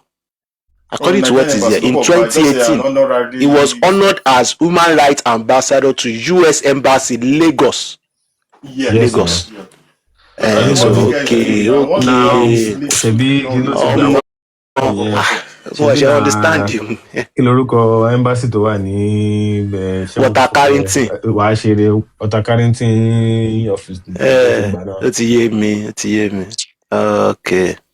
sórí nǹkan tí Yomi ẹ̀ṣẹ̀ ń ṣe ní yíyẹ yìí right tó bá jẹ́ pé ó ti ṣe ní time tó ti fẹ́ òyìnbó yìí ó máa ti gba pálí ó máa ti padà sí Nàìjíríà ó máa ti lọ settle down tó bá wo àwọn kí lorúkọ aláyé yìí ọmọ Bánkẹ́ has done the same thing. Even Òṣùpá just completed his own this thing, went back to Nigeria. So many of them like that. They will just leave Nigeria for like 3, 4, 5 years. Go live in those countries. Wọ́n gba pálí àwọn ọ̀dẹ̀ máa padà. Ṣé ìjẹ́? But his own at this point, the parọ́ ọmọ àwọn ìwé fún nísìnyí o. Ẹ̀kọ́ ń fọ́yọ̀ mi lẹ́nu pa ni. Ẹ̀kọ́ ń tẹ̀lé from pillar to post. Rubbish ni Yomi ṣe lánàá ẹ̀ jàre. Rubbish ni kò sí nǹkan tá a fẹ́ sọ sí ọ̀rọ̀ yẹn na big rubbish. Ẹ̀gbọ́n Yomi ò ṣe dáadáa. You no do well. What were you kí ló ń try àti achieve lánàá yẹn? Let us play that thing. Kó má dàbí ìwà jẹ́ pé kíní let us play it and hear what Yomi did. This is rubbish. Ẹ má pọ́njọ́ bẹ̀ lákìsà. Is this J4M? Ó tún kọ́kọ́ ẹ máa wo nǹkan tó ṣe o. I'm coming please 1 minute. Let me just say this is J4M. I have seen where women don't respect themselves. So I just want you guys for me 2 minutes. J4M, women don't respect themselves. You will see women on platforms where men will say Mofi Atikini DLN. When you're supposed to have self-respect and tell the person, what do you mean? I will not train up my daughters for men to be talking trash at them like that. They will tell you, as young as my daughters, they know, don't touch them, don't say nasty things to them. They have that self-respect. And you see women do the same thing. I'll move on your dealing. They have no self-respect. Dignity. I was raised in a family where you have to respect women. And what you see is these low lives, both men and women. In the name of adult class or wherever, they say all sorts of rubbish on social media. Men and women have some self-respect for themselves. That's why men will respect you. You're mere saying that many of you don't respect yourself, and that's why you can derogate women. You actually know it's too late. It's actually too late because when people were preaching for the fact that women need to stand up for each other from the beginning of this thing, they call it women supporting women. And for me, it would always just amaze me on how people would look at their fellow gender being thrown under the bus, and they want to enjoy the ride. You get what I'm saying? One even got moderator power yesterday when Yomi was actively degrading women. So gẹ́gẹ́ bí Okay. So gẹ́gẹ́ bí nǹkan tí mò ń sọ so ńgbà tí Yomi dé justice for Mohbad ó rí bó ṣe ń pọ̀mpù owó ó kàn jókòó pé wá ibi tí máa kú sí rèé. Ṣé mọ̀ pé wọ́n sọ lánàá pé lọ́dọ̀ àwọn ọmọ Jókè pé owó tí Yomi gbà lọ́dọ̀ wọn is over 10 million. Ṣé o rántí pé wọ́n dá owó symposium fún Yomi? Ṣé rántí owó yẹn ṣá? Owó yẹn is over 10 million. Bó ni Yomi kówó yẹn sí? Yomi have made a lot of money on this justice for Mohbad. So nǹkan tí ò lè jẹ́ kó wọn àti bàbá Mohbad gangan agree nìyẹn. So wọ́n dẹ̀ mọ̀ pé irọ́ ni Yomi ń pa. Kí ló fàjà wọn àti olórí ẹbí? AI tán gbé wá nítorí ó fẹ́ pé kí olórí ẹbí bá òun ṣẹlẹ̀. Ìyẹn mọ̀ pé kò sí nǹkan kan nú ẹ̀. Yomi kọ́kọ́ parọ́. Òun ti rí CCTV camera ilé Mohbad. Gbogbo wọn ti ń sunkún látàárọ̀. Later Yomi change ẹ̀ mọ́ wọn lọ́wọ́. Tẹ́ bá rántí. Ọgbọ́n burúkú. Ó change ẹ̀, ó dà báyìí. Òun ò sọ pé òun rí. Ó lóun ò sọ fún wọn pé òun rí o. Yomi tó sọ pé òun wò fúnra ra òun. Pé Mohbad ti kú látàárọ̀, gbogbo àwọn boys yẹn ti káriwo wọn mọ̀ pé CCTV neighbor ń rí. Ìgbà tó yá neighbor yẹn náà, tẹ́ bá rántí interview tó ṣe pé òun súnlé neighbor yẹn mọ́jú, ó tiẹ̀ fẹ́ gbé agbádá ọkọ ẹ̀ fún òun pé ọkọ ẹ̀ wà ní abroad. Ìgbà tó yá bèbí yẹn jáde wá sórí Papiano. Bèbí yẹn sọ pé kó má fòun kọ́ bọ́dì. Ó wá lọ gbé bàbá oníbàbá jáde. Bàbá yẹn fún ní CTC. Kí Yomi tó débẹ̀, Yomi delete gbogbo nǹkan tó wà lórí ẹ̀ pípẹ́ àwọn family bàbá yẹn fẹ́ bá Yomi ṣe case. Yomi wá sọ pé bàbá yẹn ló gbé empty cassette fóun. But a lot of people nítorí ìwà ìkà tó wà nù wọn, wọ́n support ẹ̀ because wọ́n fẹ́ downfall of Ọmọwùmí. Èmi máa ń sọ nǹkan kan, tí Ọmọwùmí bá ní ọwọ́ nínú ikú Mohbad, ó máa jẹ ìyà láyé á jẹ lọ́run. Ṣùgbọ́n tí ò bá ní ọwọ́, torí abiyamọ ni mí, grandma ni mí, tí ò bá ní ọwọ́ nú ẹ̀, gbogbo àwọn tó gbógun ti ọmọ yẹn, ìran kìíní wọn látòrí wọn títí dé ìran kẹwàá wọn, wọ́n máa jẹ ìlọ́po ìyà, wọ́n máa bà wọ́n lórúkọ jẹ́, wọ́n máa bà wọ́n láyé jẹ́ náà. Àfi tán bá jí tí wọn ò bá rí ìmọ́lẹ̀ Ọlọ́run, tí atẹ́gùn ò bá fẹ́ sí wọn lára, tán bá gbé ẹsẹ̀ sí ilẹ̀ tí gbogbo wa máa wọ̀sùn nìkan ni. Tó bá lọ wo àwọn ìyá tó ń tẹ̀lé àwọn ìkà yìí, majority wọn opó ni wọn o. But nítorí pé wọ́n fi ìyà jẹ àwọn, wọn ò rí èèyàn dìde ní time tí wọn, àwọn fẹ́ pé kí Ọmọwùmí jẹ irú ìyà táwọn jẹ. Ìkà òun làwọn ìyá yẹn. 80% àwọn tó ń ṣe ìkà yìí obìnrin ni wọ́n o. But wọ́n ti gbàgbé pé àwọn ní ọmọ. Èyí tí òbóbìnrin abọ́kùnrin. Nítorí kò sí kẹta ọmọ. But kò sí nǹkan téèyàn ṣe nílé ayé yìí tí ò ní jèrè ẹ̀. But 80% àwọn ìyá yìí wọ́n ti ra wàhálà, ìdààmú, àṣeyìrí, àlé, ìbálẹ̀ fáwọn ọmọ tán bílẹ̀. Wọ́n ti ra wàhálà, wọ́n ti ra èpè ẹ̀gún, wọ́n ti rálẹ̀ fáwọn ọmọ tán bílẹ̀. Àwọn tó wà nínú ilé jáde, wọ́n lọ sọ́dọ̀ ọlọ́pàá, wọ́n sọ fún ọlọ́pàá pé nǹkan báyìí ló ṣẹlẹ̀, ẹni irọ́ náà pa.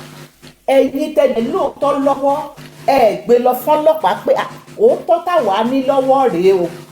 Ẹ wá sórí social media, gbogbo wa di lọ́yà, a di police, a di judge, a di magistrate. Kódà a ní kóòtù ti wà gan lórí social media. A ní moot court. Ẹ wá yes, a ní kóòtù lórí social media. A ní lọ́yà rẹpẹtẹ. Then kí la fẹ́ gbà nínú ìṣubú ọmọ lọ́mọ? Ẹni Ọmọwùmí ò jáde wá sọ̀rọ̀, ṣé ẹni tọ́kọ ẹ ṣẹ̀ṣẹ̀ kú lẹ fẹ́ kó máa gbé speaker sẹ́nu bíi bàbá Mohbad? Wọ́n ní kọ́ngun máa ń kọ́ngun síbì kan ju bì kan lọ. Ọmọwùmí ò dá èèyàn 15 bá gbénu lé. Ọmọwùmí ò dá, òun àti Mohbad ló wà títí tí ọlọ́jọ́ fi dé. Kò fẹ́ ìyàwó tó ń dókó kiri tọ́kọ ẹ̀ ò lé jáde. Àbí bẹ́ẹ̀ kọ́? Ìyàwó tí o sọ pé wọ́n bá níbi tó ti lọ ṣàṣemáṣe, bọ̀ tó wà pẹ̀lú ọmọkùnrin yẹn títí ọlọ́jọ́ fi dé. As a matter of fact, wọ́n tún jọ lọ sí party tọ́jọ́ lọ last ni. Ẹ imagine. Tí olórí burúkú criminal boy tí ò bá provoke Mohbad lọ́jọ́ yẹn Mohbad máa wà láyé tí ò bá provoke ẹ̀ lọ́jọ́ yẹn kíní Perkins ọmọ adatọ́ yóò kàn dùn mí ni pé wọ́n ti lọ gbé fídíò yẹn lọ́jọ́ tí kíní yẹn ṣẹlẹ̀ àwọn Perkins yìí ló fẹ́ fún lówó o àwọn Perkins yìí ló fẹ́ gbowó lọ́wọ́ Mohbad o tó ń fúnra rẹ̀ jáde tó sọ ó ti lọ mú fídíò yẹn wálẹ̀ Perkins fúnra rẹ̀ sọ pé àwọn ni Mohbad fẹ́ fún lówó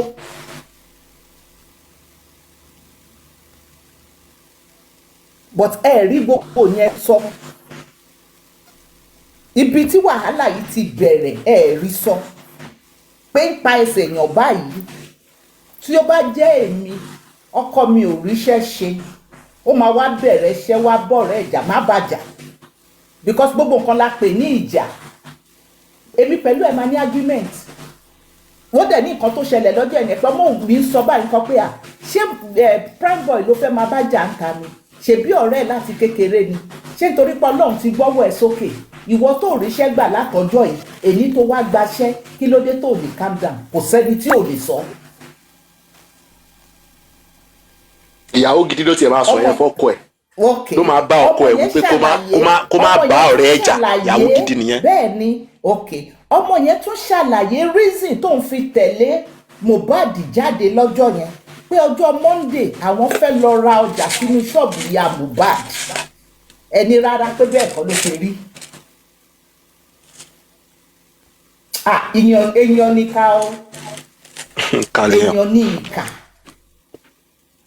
èèyàn ní ká ìkà lèèyàn èèyàn ní ká gbogbo nǹkan táwọn tó wà nínú ilé sọ ẹni rárá ẹ̀yin tẹ́ wá mọ òótọ́ yẹn ẹ̀dẹ̀ gbé òótọ́ yẹn wá ẹ wá mú àtàmọ́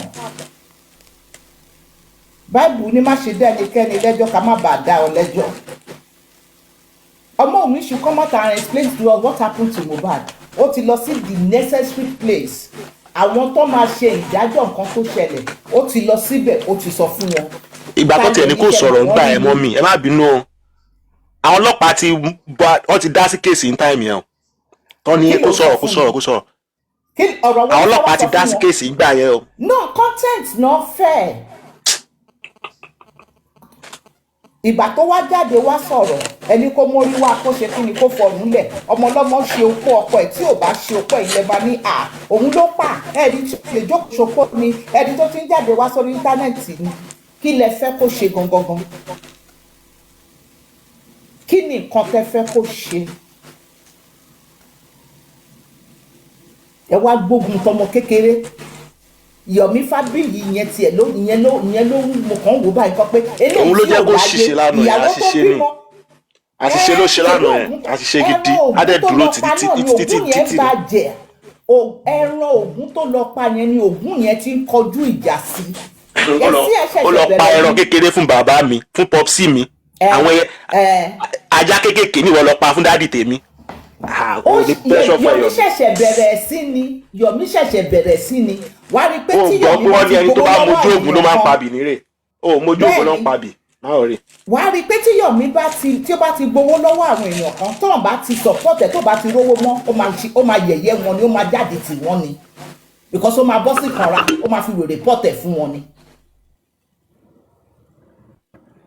nítorí pé Láti ò bẹ́ẹ̀ market AI ó wá dojú ìjà kọ Láti tó bá tiẹ̀ jẹ́ pé lóòótọ́ gbogbo àwọn kinní yìí òótọ́ ni ṣe bó yẹ kókó lọ síbi tó yẹ kókó lọ ni wọ́n lè béèrè lọ́wọ́ Yomi pé kí ló lé ẹ kúrò Nàìjíríà tó lọ já dúró ní Canada ó ti balẹ̀ jẹ́ but mo wá àánú àwọn tán kórí sábẹ́ ẹ̀ tó ti fi orí wọn tó ti fi gbá parọ̀ sórí expander yẹn ẹran ògún lọ expander ẹran ògún òun ni expander àdàgbà má dànù yẹn ẹran ògún ni because ọmọ ìka tí Yomi ń ṣe torí òun náà ń jẹ́ ń bẹ̀ ó wá gbé Yomi rù sórí pẹ̀lú imú ẹ̀ tó dàbí táyà tírélà yẹn ó wá gbé Yomi rù sórí àtijẹ́ta tí Yomi ti ń ṣe wèrè dà orí wọlé kò sọ̀rọ̀ kò ó kórí wọlé kò sọ̀rọ̀ òun ló bá Yomi mákẹ́ẹ̀tì ẹ sọ́pọ́ọ̀tì ẹ̀ because ó mọ nǹkan tóun rí ń bẹ̀ àwọn ní board of trustee wèrè fraud foundation àbí ọlọ́run á ṣèdájọ́ Yomi ò lè lọ láì jìyà o Yomi ó máa ṣẹlẹ́yà ṣe rò pé lè máa kàn lọ bẹ̀rẹ̀ ni mọ́mì. kò tí ì bẹ̀rẹ̀ kékeré lélẹ́yìí Prah sórí nǹkan tó ṣẹlẹ̀ yìí kékeré lélẹ́yìí. àwọn obìnrin ò lè dáríjì. níbo àwọn obìnrin ò gbọdọ̀ dáríjì o. ṣé níbọ̀ ò gbọdọ̀ dáríjì pẹ̀lú ọ́fíìsì tó ṣe òbò ní pápá òbò tó gbà jáde. ìdí tó gbà jáde ó bẹ̀rẹ̀ sí mú yẹn ń bu. àwọn olóò ibo la ti rúra àwọn ọkùnrin báńgẹ́ tó tiẹ̀ dàgbà sí. Yomi ti gbègbè láti kékeré oore ọ̀fẹ́ ìyá ẹ̀ ló jà tọ́jọ́ tí ìyá ẹ̀ ti kú òní Yomi ti mọ̀ pé oore ọ̀fẹ́ yẹn ò sí fóun mọ́ àṣebó sọ tẹ́lẹ̀ pé òun mọ̀ pé wọ́n ti lo ògóhun pé kí Ìyábọ̀ bá ń gbé ògóhun kóun lọ rìfọ́mátì ẹ̀ padà. Imagine. He said it na ẹnu ẹ̀ ló ti jábọ́ so Yomi ti gbogbo àná wọ́n ti káńsù ẹ̀ láyé àdàbí gbogbo nǹkan tó ń sọ nípa ọmọ òwú tó bá jẹ́ òótọ́ Yomi you will go scot free bọ̀ tó bá jẹ́ irọ́ ló mọ̀ọ́mọ̀ tó ń pa mọ́mọ́ yẹn pẹ̀lú Dàmọ́lá wàá jẹ ìyá báyìí wàá rí ìgbẹ́lẹ̀ wàá pè ní owó. ọmọ èmi ò tiẹ̀ mi ò bí ti Dàmọ́lá yẹn gbogbo àwọn babaláwo òun ló mọ nǹkan tó rí lọ́bẹ̀ tó lọ́ọ́ ta rọ́wọ́. ẹ̀hún náà kọ́ òun náà fẹ́ jẹ́ ń bẹ̀ ni bọ̀tí ọ̀nà tó gbà ní ò dáa ọ̀nà tó gbà ní ò dáa ọ̀nà tó gbà ní ò dáa ọ̀nà tó gbà ní ò dáa. ẹ̀bọ̀ Yomi yìí mọ́mì lẹ́yìn abiyamọ mo fẹ́ kẹ́tì ọkọ́ fìyà jẹ́nu kẹ́ tó dáríjì o kò gbúdọ̀ máa fi ẹnu kan máa bú ibùdó àwọn ọkùnrin kan wà àní kọ́ńdò rọ́bìsì tó ṣe lánàá yẹn àní kọ́ńdò lẹ̀. àwọn obìnrin kan wà tí wọn ò ní ìdá tí gbójú jáde kan sọ̀rọ̀ pa Yomi fi wọ́n lẹ̀ àwọn tó ń ṣiṣẹ́ Yomi. ẹ bá mi ẹ fìyà àgọ́ tó ṣe lánàá yẹn jẹ́. àwọn babaláwo tó rò pé òun gbójúlé yẹn àwọn gan ti kẹ̀yìn sí kò kàn mọ́ ní. ẹgbẹ̀jì ni Yomi àbí ọ̀gá ibi tẹ́gbẹ̀jì ẹ̀ dẹ̀ ṣá a padà rí. ṣebí ilé babaláwo tó wà wá ń gbà yẹn tó sá pẹ̀lú ọmọ tó wà ní Kútọ́nù ṣebí ilé babaláwo ẹ̀ ní ilé ibi tó gbé nẹ́ẹ̀tì sílẹ̀ lẹ̀ tó tẹ́ni sílẹ̀. ní ìgbà tó lọ Tógò àbí bó ló ti bẹ̀rẹ̀ pọ̀ bí. ìgbà tó fẹ́ mú ọmọ ẹ̀ travel tó fi gba Kútọ́nù sájáde yẹn. yà rántí ó lọ bọ́rí dáadáa so ìbọ́rí títí ẹ obìnrin náà ní kó máa fi bú. mọ́mí ò sí mẹ́ ẹ kí n play kíní yìí because kíní yẹn ó ń fún mi lẹ́fọ̀ọ́ rí látànà wípé ṣé wọ́n ṣe bọ̀bọ̀ ẹ̀ ní ṣé wọ́n ti ń sáàsì Yomi ni tó fi lè ṣe orú nǹkan báyìí. low battery. everything tó wà ní ṣáàtì yẹn I have something bigger táwọn àgbẹ̀ lọ sí court which is why we are moving on. Prah fix it. so gbogbo àwọn tẹ̀wé tó wà lọ́dà side tó ń parọ́ yẹn wọ́n ti ra àwọn let me just share this with you guys and here irú aláwọ̀ kan tí wọ́n á kọ́ break lélẹ̀ because I just want to do this talk a little bit and go and I want to play my game so that next time you will know that these people but it's quite a shame right nǹkan táwọn èèyàn ṣe káàkiri I'm putting my life on the line doing everything to find justice for this innocent boy and these people are dead and look at this very shameful person and you know àwọn náà lọ sáré gbé ṣáàtì yá wọ́n ní fake ni wọ́n ní AI ni who are you palẹ̀ ṣiṣẹ́ fún. So I just want you guys to listen from here. So sorry.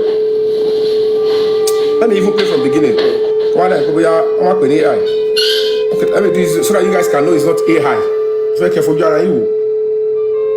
Okay, we buy Sherry. Sherry, we go share AI. At this point ìṣe ló ó show kíní yẹn ni o. ṣètìlì bẹ́ẹ̀ ṣètìlì ó ń ṣe AI. Now let me start playing from beginning.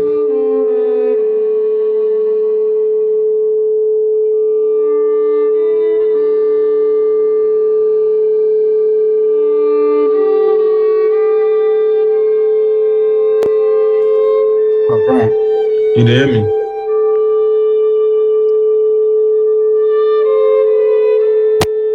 I dey hear you, Dabs.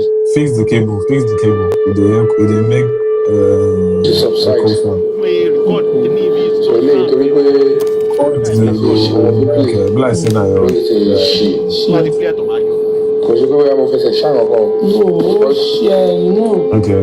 because both you It's because that was the last time I used my leg to move on the road. like that.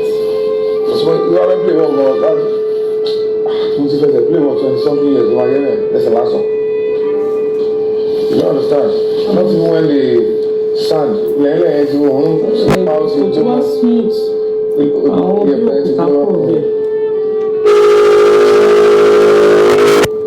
ẹ máa tó pariwo ẹ máa lanu hansin o ẹ ṣáà fara balẹ̀.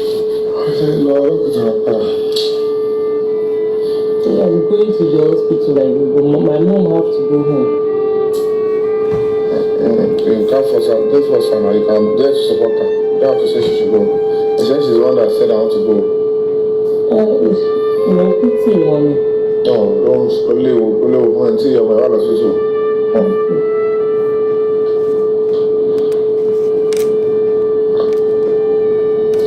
Because like when you're with your child in the hospital, come on, you sense really. I mean, I'm going to go at the bar, come on, and tell me go.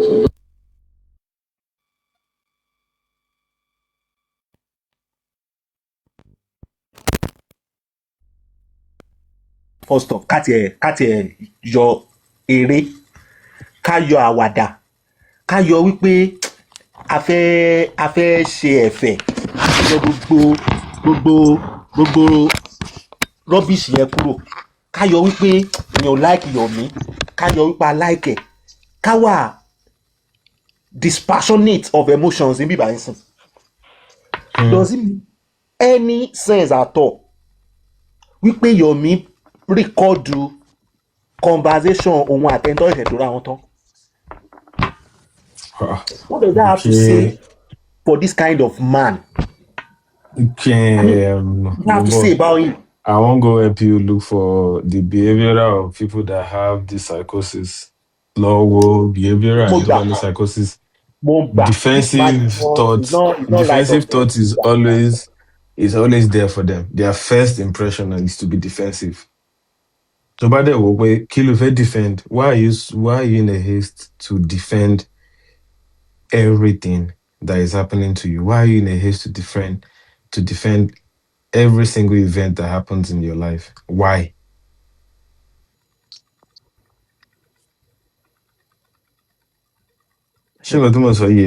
Because you and the person here, you had a good time. So even though you want to record, this recording is even irrelevant to you got on try so you set the up, right? Over set the up, but she open a line line. It's just stupid. In the means of trying to clear yourself, you're supposed to be playing you confronting that person that kilo to she buy for me. You get that kind of thing. Yeah. Go one play Yomi ti yá wèrè wàhálà. Ó ti yá, mo gbà because èmi wò ó pé báwo lè ṣe máa kọ kí ni Dabs torí nǹkan tó ń fún èmi tó ń kọ mí lóminú ni pé kí ni end game ẹ̀ torí èmi jẹ́ èèyàn kan tó yẹ pé tí máa fẹ́ ṣe anything mo máa imagine tí máa parí thought máa fi gbogbo kíni yẹn sínú workflow máa wò pé tí máa follow workflow through máa fi kíní kan sí at the end of the goal yẹn máa imagine goal yẹn pé end goal mi nìyí ó mọ̀ pé mi ti débẹ̀ so end goal yẹn ni máa wò tó máa jẹ́ kí n máa go through workflow yẹn tó máa kí n máa tí mi ní fẹ́ skip workflow yẹn now mo fẹ́ gbéra mi sínú shoe ẹ̀ wípé o fẹ́ play o ní intention láti mi mọ intention ẹ̀ má yẹ kí n ronú fún mo wò pé kí ni o fẹ́ gain nípa first off jẹ́ kí n rìkọ́dù ọmọ yìí nígbà tí a bá ṣe tán in case nǹkan tí mo yẹn sọ lẹ́ẹ̀kan ẹ̀ ni pé Yomi ó máa ń ronú jù rẹ̀ lọ ó máa ń ronú ahead jù rẹ̀ lọ nísìn tó bá wo ìdí tó fi rìkọ́dù kíní yẹn in the first place ó rìkọ́dù ẹ̀ nítorí pé ó ń expect kọ́mọ yẹn fumble nínú ọjọ́ ìní òun ni ò ṣe òun ni ò ṣe Ṣàṣìmọ̀ ẹ̀kọ́ ni. Hello. Are they Can you checking hear me? for echo? Are they blessed at the echo? No worry. No, you're not echo. Now, òun Sure. ni ò ṣe fún ní òun ni kíní ni ò ṣe lọ lára straight láti wò ó pé should it make sense kí n play kíní ṣá should it make sense kí n play kíní because plan ẹ̀ ni wípé Ọlọ́run ṣe tí mo record kíní yẹn kíní yìí ó máa yọ mí kúrò nù kíní yìí sìn. I don't know if you get what I'm trying to say. Wàá rí wípé ó ní plan láti ba ayé gẹ́ ìjẹ́ láti ilẹ̀. Ọ̀dẹ̀ náà ni gẹ̀ yẹn náà. Iná ọmọ ìgbà tán ti confront gẹ̀ yìí pé come out and tell people your encounter with this guy. Kó tó bí ẹ̀ gẹ̀ yẹn sì sọ pé kò sí nǹkan láàrin àwọn lórí. Exactly. And the point is not even that nǹkan tí gẹ̀ yẹn try to cover òun ò dẹ̀ mọ̀ pé ẹni tí wọ́n cover yìí ọmọ tó bá dọjọ́ tiẹ̀. Tó bá yọ mí aláyé polúkúrú musu yìí. Olóńkọ́dà èèyàn tí ò ní substance. Nǹkan tó ń ṣe nìyẹn ó ń cover pé kọ́ má bàa sọ pé òun normal obìnrin abẹ́ tijú pé wọ́n bóun sùn all those things ọmọ yẹn ẹni tó gbọ́n ni ọmọ tó ó kàn fọ̀. Irọ́ ni kò ń ṣe pé ó ń tijú o sórí the girl tó ní tìjú. Ara kò ń ṣe pé ó ń tijú kò ń ṣe pé ìtìjú kọ́ la máa pè yẹn because òun náà mọ̀ pé torí ó mọ̀ pé bọ̀bọ̀ yìí kò kí n ṣèyàn gidi ó mọ̀ in a right mind right but his own thing is that as far tí mi bá ti sọ pàtì títọ́lọ́ tèmi òun náà ní sọ pàtì yẹn ṣé o get nǹkan tí gẹ̀yẹ́ ń play nìyẹn ṣé nǹkan tí mo sọ yẹ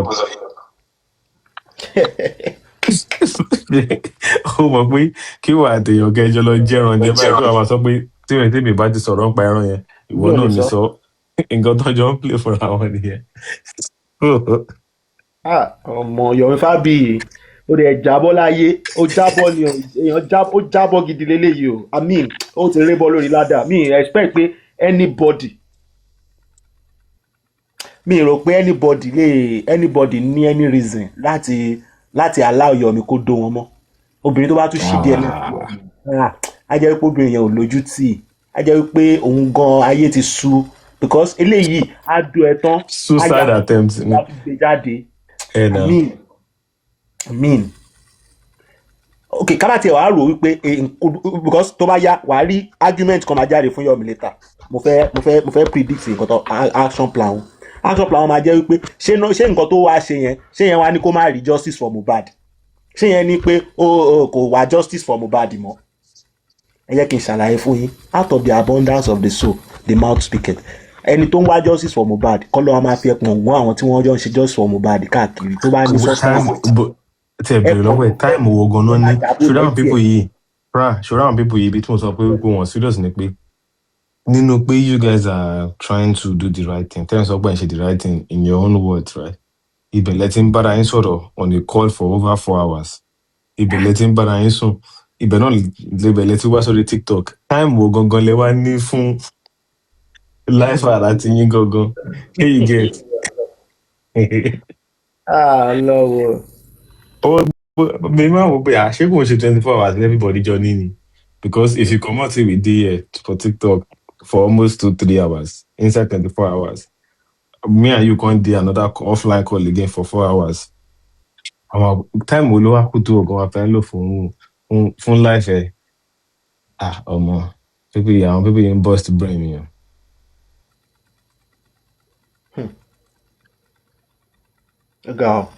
Yomi o rí lè ṣe o mo kàn wá expect pé kẹ́nìbọ̀dì kọ́ máa di pé wọ́n máa tún máa sá eré ìranù kankan fún ẹ mo kàn ṣàyẹ kó go into oblivion bó ṣe ń lọ yẹn.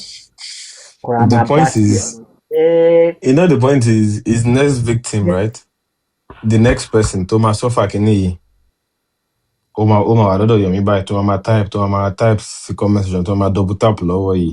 Ó mọ̀ irú ẹni tó bá ń double tap lọ́wọ́ ó ti mọ̀ bí Yomi ti do òun náà dẹ̀ tí wọ́n máa ronú lọ́jọ́ dóra wọn yẹn pé how that Yomi record ìjọ yẹn òun náà àti abẹ́ lọ dìrọ̀ mọ́ Yomi báyìí pé in case kóun ṣáà ìfẹ́ lóyà kóun lè lóyà sí Yomi Yomi Fabiyi, the exposer. Expose ni o, expose ni o. Celebrity, ojú celebrity ẹ̀ máa fi ń wà láyé yìí o, ojú celebrity Bàbá ẹ̀ person wey ìmọ̀ no kó get jáyé package, lẹ́yìn yìí wà láì bí ìmọ̀ kó no get jáyé ojú celebrity àwọn celebrity táwa mọ̀ VDM gan mi rò kò ṣe celebrity náà VDM ṣe celebrity náà VDM is a normal person ó na kàn person wey popular. get follower no a máa pè ní òun náà ní Ẹ sef kò na dé celeb kàpé bí na. a bá pè celebrity as kó jẹ́ ní follower rẹ̀ bẹ́ẹ̀ bí Àjàyò pa ṣùgbọ́n àṣà àtìgbà tí VDM ò ní ṣe nǹkan báyìí VDM mi ti rí noodles ẹ̀ tán ló wà ń ta ẹ̀gbẹ́ mi kò tí ì fojú rí báyìí. Kábọ̀ nítorí VDM àwa ní òun gbé chaati òun àtobìnrin síta nígbà táwọn ń bára wọn sùn. And ẹ̀gbọ́n you are 44 years old. Mi ì tó ẹ lọ́jọ́ orí ṣùgbọ́n ọdún kékeré ló gbà lọ́wọ́ mi.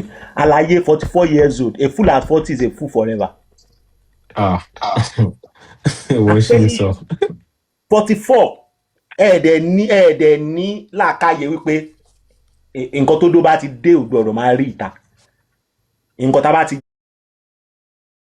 jọ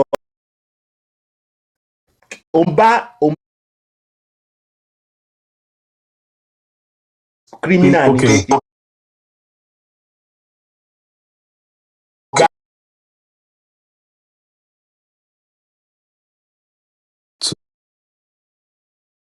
The intimacy you guys had.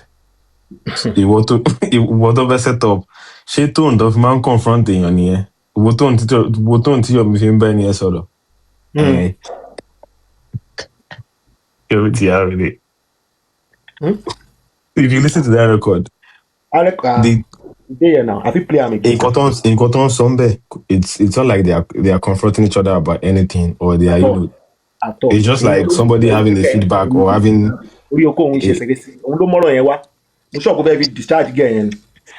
Náà pé kìnnì kan òun ní court mo bẹ̀ ṣé ẹ fi sọ́ọ̀dù bára ẹ̀ jà nílò. Ọmọ tó gbù ẹ̀ bá fún kọ́ ló máa ní kóòtù ni ọmọ tó gbù ẹ̀ bá dúró déédéé ni wàá fẹ́ ní kóòtù nítorí pé ibẹ̀ mo dẹ̀rù kó ní òun ní gbóná ní kóòtù ibi ẹni tó gbù ẹ̀ bá ṣé ẹ fi ẹ̀gún ṣó fẹ̀gún sí lapse ni because I'm like look at what you're even saying. We'll feedback to Tejon Bada so, but now you're coming out to saying, challenge any. But from your tone, it's not looking like you were challenging and Tejon Kini now. Okon John Sorrow with sweet tone.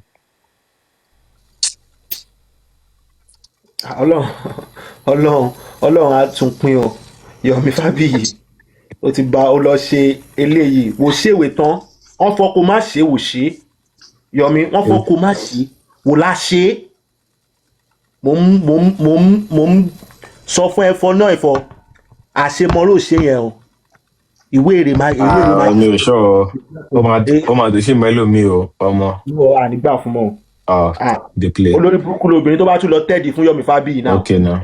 Gbádùn ni. dey play ṣé gbàgbà tó ṣe fọmọ sussex ṣé Leo máa fi tí ẹ gbọ́ ń gbà yẹn Leo máa fi tí ẹ gbọ́ pé ọmọ tó ń sọ ó fi tí ẹ gbọ́ náà bọ̀ ó náà ṣe no concern me. Leo fẹ́ náà mi. Leo fuck up náà torí ẹ̀ mi ṣe lè. Kò sí nǹkan kan so far tí ò tiẹ̀ gbogbo ẹ̀ síta tó jẹ́ kó record ẹ̀ because eléyìí tó bá yẹ kó ní. ó ń sọ pé òun pé trọfẹ wo mojo mọ náà máa gbọ́. mo gbọ́ tó sọ pé sọfẹ. kíláàsì wo ni Yomi belong gan sí ganan ó máa ń ṣe bí àwọn. No this one is classless human being Yomi Fabiyi classless. ọkùnrin olókùn ṣé ṣọ́ọ̀ṣì ń pe paul ní mojo 2026 Yomi ṣe máa pe paul ní mojo mo pe mojo mi ọjọ́ tí mo ti gbọ́ slang yẹn last mojo. And he's just 44 years. Tàbá máa sọ lọ síta sọ́bọ̀ á ní òun ní oògùn òun ṣe gbá òun ṣá o aláyé ibi títí ẹ dúró sí ló ti ẹ lómi ti bẹ̀rẹ̀ gbàgbé fíìmù tí ó dùn aṣákanra dákẹ́ Ọlọ́run ọba tóbi ṣá Ọlọ́run tóbi ó kú iṣẹ́. Yomi ti ń hunt for his next candidate báyìí next victim ní preparation tó wà fún báyìí. Hey, Queen Bella, how you doing? President máa bọ̀ lókè máa bọ̀ náà. ẹ̀gbọ́n ẹ ti ṣe bó ṣe ń ṣe ẹ̀gbọ́n rẹ ti lọ ṣe bí ṣe mọ́ ń ṣe ọ̀fọ̀ kó má ṣe ó fọ òun gbọ́ dédé irun ọ̀fọ̀ kó má ṣe yẹn òun má ṣe. nǹkan tó máa ń fọ́nì sí mi jù ni pé nǹkan tó máa ń fọ́nì sí mi jù ni pé. mo ṣọ́ọ̀pù òun àti làgàtà ẹgbẹ́ lọ́ọ́ máa jẹ́ o mo dẹ̀ ṣọ́ọ̀pù lówó tó làgàtà mi ò wá mọ bí làgàtà náà ṣe tó bọ̀ Yomi Fabio kan lórúkọ jù làgàtà mi ò pé lówó tó because ìwọ tó ń tọrọ owó mi rí kí ìyẹn wá tọrọ owó lọ online òun gan ló máa tún fún yàn lówó.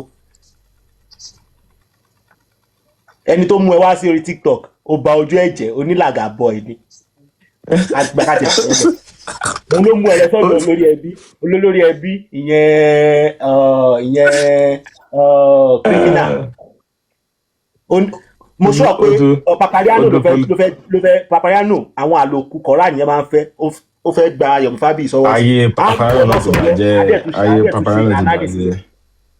Papariano ti bàjẹ́ stage Papariano wà nísìnyí ni pé kò fẹ́ bá everybody jà so that tó bá ní the content ó máa lè mẹ́ tó máa lè gbé wá tàbí tó máa bá play game stage ayé Papariano wà nísìnyí nìyẹn. ó tiẹ̀ ní kankan tó wọ́n sọ ó ní jẹ́ kí n play kíní yìí ó ní kíní wàá jẹ́ kí n play má bínú ọ̀ jọ̀ọ́ jẹ́ kí n play kíní wàá rí nǹkan tí mo ń sọ sí. ó ní ìgbà kan tí aláyé yìí bú African TV báwo ló ṣe bú African TV ó ní African TV imú ẹ̀ dàbí imú kíní kan pé African TV máa jẹ́ òfìò àti bí òfìò àti kíní kan wípé ìsókísó ni African TV máa só ọ̀ntìgbà tí mo gbọ́ lánàá pé òun ló máa ń sókísó ọ̀ntìgbà tí mo gbọ́ I go play am ìdéyẹ àgẹ́tì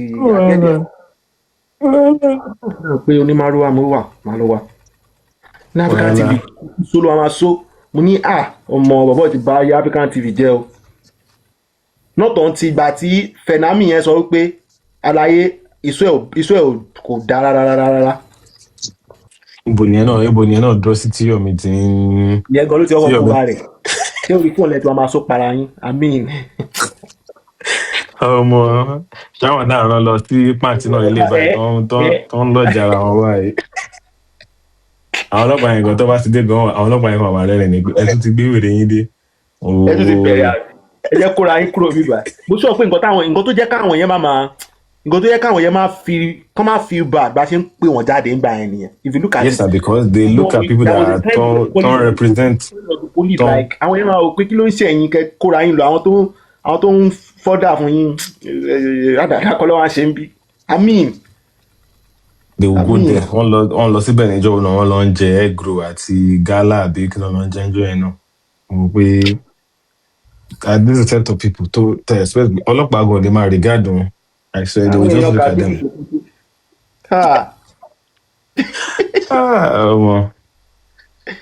àwọn èèyàn tàbí ìṣòkòtò.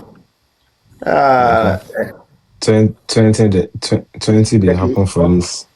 fún ìyẹn pé èmi lè máa lé kúrò nínú struggle tí mo wọ̀ whether mo wọlé by mistake o whether mo bring ara mi low o whether mo bring ara mi dẹ̀gbẹ́ o whether it is kìíní kan mo ti wọ̀ nìyẹn justice yẹn àjọ máa rí ni kò bá jẹ́ orí pákó làwa wà orí pákó yẹn làwa ti rí justice kò bá jẹ́ orí social media àjọ máa fàjà ń bẹ̀ ni ṣùgbọ́n tó bá dún offline ẹ mọ̀ kó ju ra wọn lọ nítorí mo fi takú nìyẹn pé èmi lè máa lé kúrò nínú. kì í ṣe léyìí ó ní kan kì í ṣe bíbá méjì ni ṣé mi wà mo ní sáàdì yìí mo ti sọnù ní láíláí mi ń dílítì nǹkan máa dílítì sáùndì Yomi láyé èmi tí mo ń dúró de ọjọ́ ìní yìí pé aṣọ ọpọlọ ẹ̀ ẹ̀yin wọlé lé Yomi kúrò nínú struggle ẹ̀yin wọlé lé Yomi kúrò nínú struggle ni. Yomi fẹ́ kú síbẹ̀. ó ní fóun múra òun dẹ̀gbẹ́ àlàyé yìí kò bá rẹ̀ jẹ́ lọ rẹpẹtẹ ọba rẹ̀ jẹ́ kú síbẹ̀ ní sẹ́ pé bí ìlò máa kú sísẹ̀ ibi yìí ẹ̀ níye fowó máa dà wọ́n láàmú a máa kó wọn lọ́wọ́ wọ́n sì wà tán fún lówó. báwo kí lówó ṣe jọmọ́jọ́ sí. ọmọ pé Prah nǹkan tí mo sọ lẹ́ẹ̀kan Prah you know say I tell you one thing wey I dey talk for that time wey people no really pay attention to. nǹkan méjì ti ṣẹlẹ̀ operation tí mo believe pé Yomi ó ń rí owó ó dẹ̀ ń fowó yẹn promote nǹkan tó ń ṣe. I was on Instagram I think maybe 2-3 weeks ago. Ìgbà tó fi lọ sí Abuja yẹn. Ṣé o gbọ́ mi? I was on Instagram maybe 2-3 weeks ago. We were talking fún wọn ní date pé kan wá ní Abuja ńgbà yẹn fún ọmọ reopen case, right? Òun ló score ahead the achievement yẹn, right? But nǹkan tí mo kàn rí, nǹkan tí mo rí ni pé some blogs were posting these stories, and if you know how Instagram blogs works, you will know that Instagram blogs, unless you're Davido or some kind of news that is crazy, they would not carry your news until you go and give them. And average post on these Instagram blogs are like 200k, 300k per post. One will be for this guy's achievements, his story to be getting on this blog. This guy must have been getting money to post. To post the stories online. Another one was this AI of a thing that happened. Are you also aware that some blogs on Instagram also carry that? It's more open. Yomi, níbo ni Yomi ti ń rí gbogbo àwọn owó tó fi ń ṣe àwọn kinní yìí? Bọ̀bọ̀ ìgàn ó yẹ kí wọ́n kán tú díẹ̀. Exactly. I'm not gonna lie because sorry, nǹkan táwọn èèyàn fojú fò pé na no be small waka o. Because me, I know people where they do we say we call them for Twitter, influencing for Twitter. If some blog won't carry your post, forget go soju anumbe pe mama, I go give you this money, I go give you later. Wa fún wọn lówó gidi ni o. Ibile say Dabs. Ọmọ nǹkan tó ṣẹlẹ̀ pẹ̀lú nǹkan tó sọ yẹn mo fẹ́ back ẹ up díẹ̀. Ṣé mọ̀ pé àwọn tán fẹ́ downfall Ọmọwùmí náà wọ́n promote nǹkan tí Yomi ń ṣe. Àwọn kan wà tán bá Ọmọwùmí jà nítorí ti royalty Mohbad. So mọ̀ pé mi fẹ́ fi gbogbo ní sọ̀rọ̀ tó bá ti mọ̀ ń pa dáadáa. Presidency má bínú bàbá mi. Ṣó ti yí ẹ? So àwọn yẹn gan kan tí Yomi ń ṣe yóò ń dùn mọ́ wọn pé kán ṣáà máa fa ọmọ yẹn lọ́yàn. Ìwọ orí lánàá gbàtàrà ta Yomi dé stage kan ló pariwo ni nǹkan tí máa bẹ́ẹ̀ fà ó bọ́ sí ìkanra fún Yomi. Kí ni yẹn ò lọ bó ṣe fẹ́ mọ́. Kò lọ bó ṣe fẹ́ because ó ti mọ̀ pé a lot of people ti ń withdraw. Èmi náà rí desperation yẹn náà lánàá.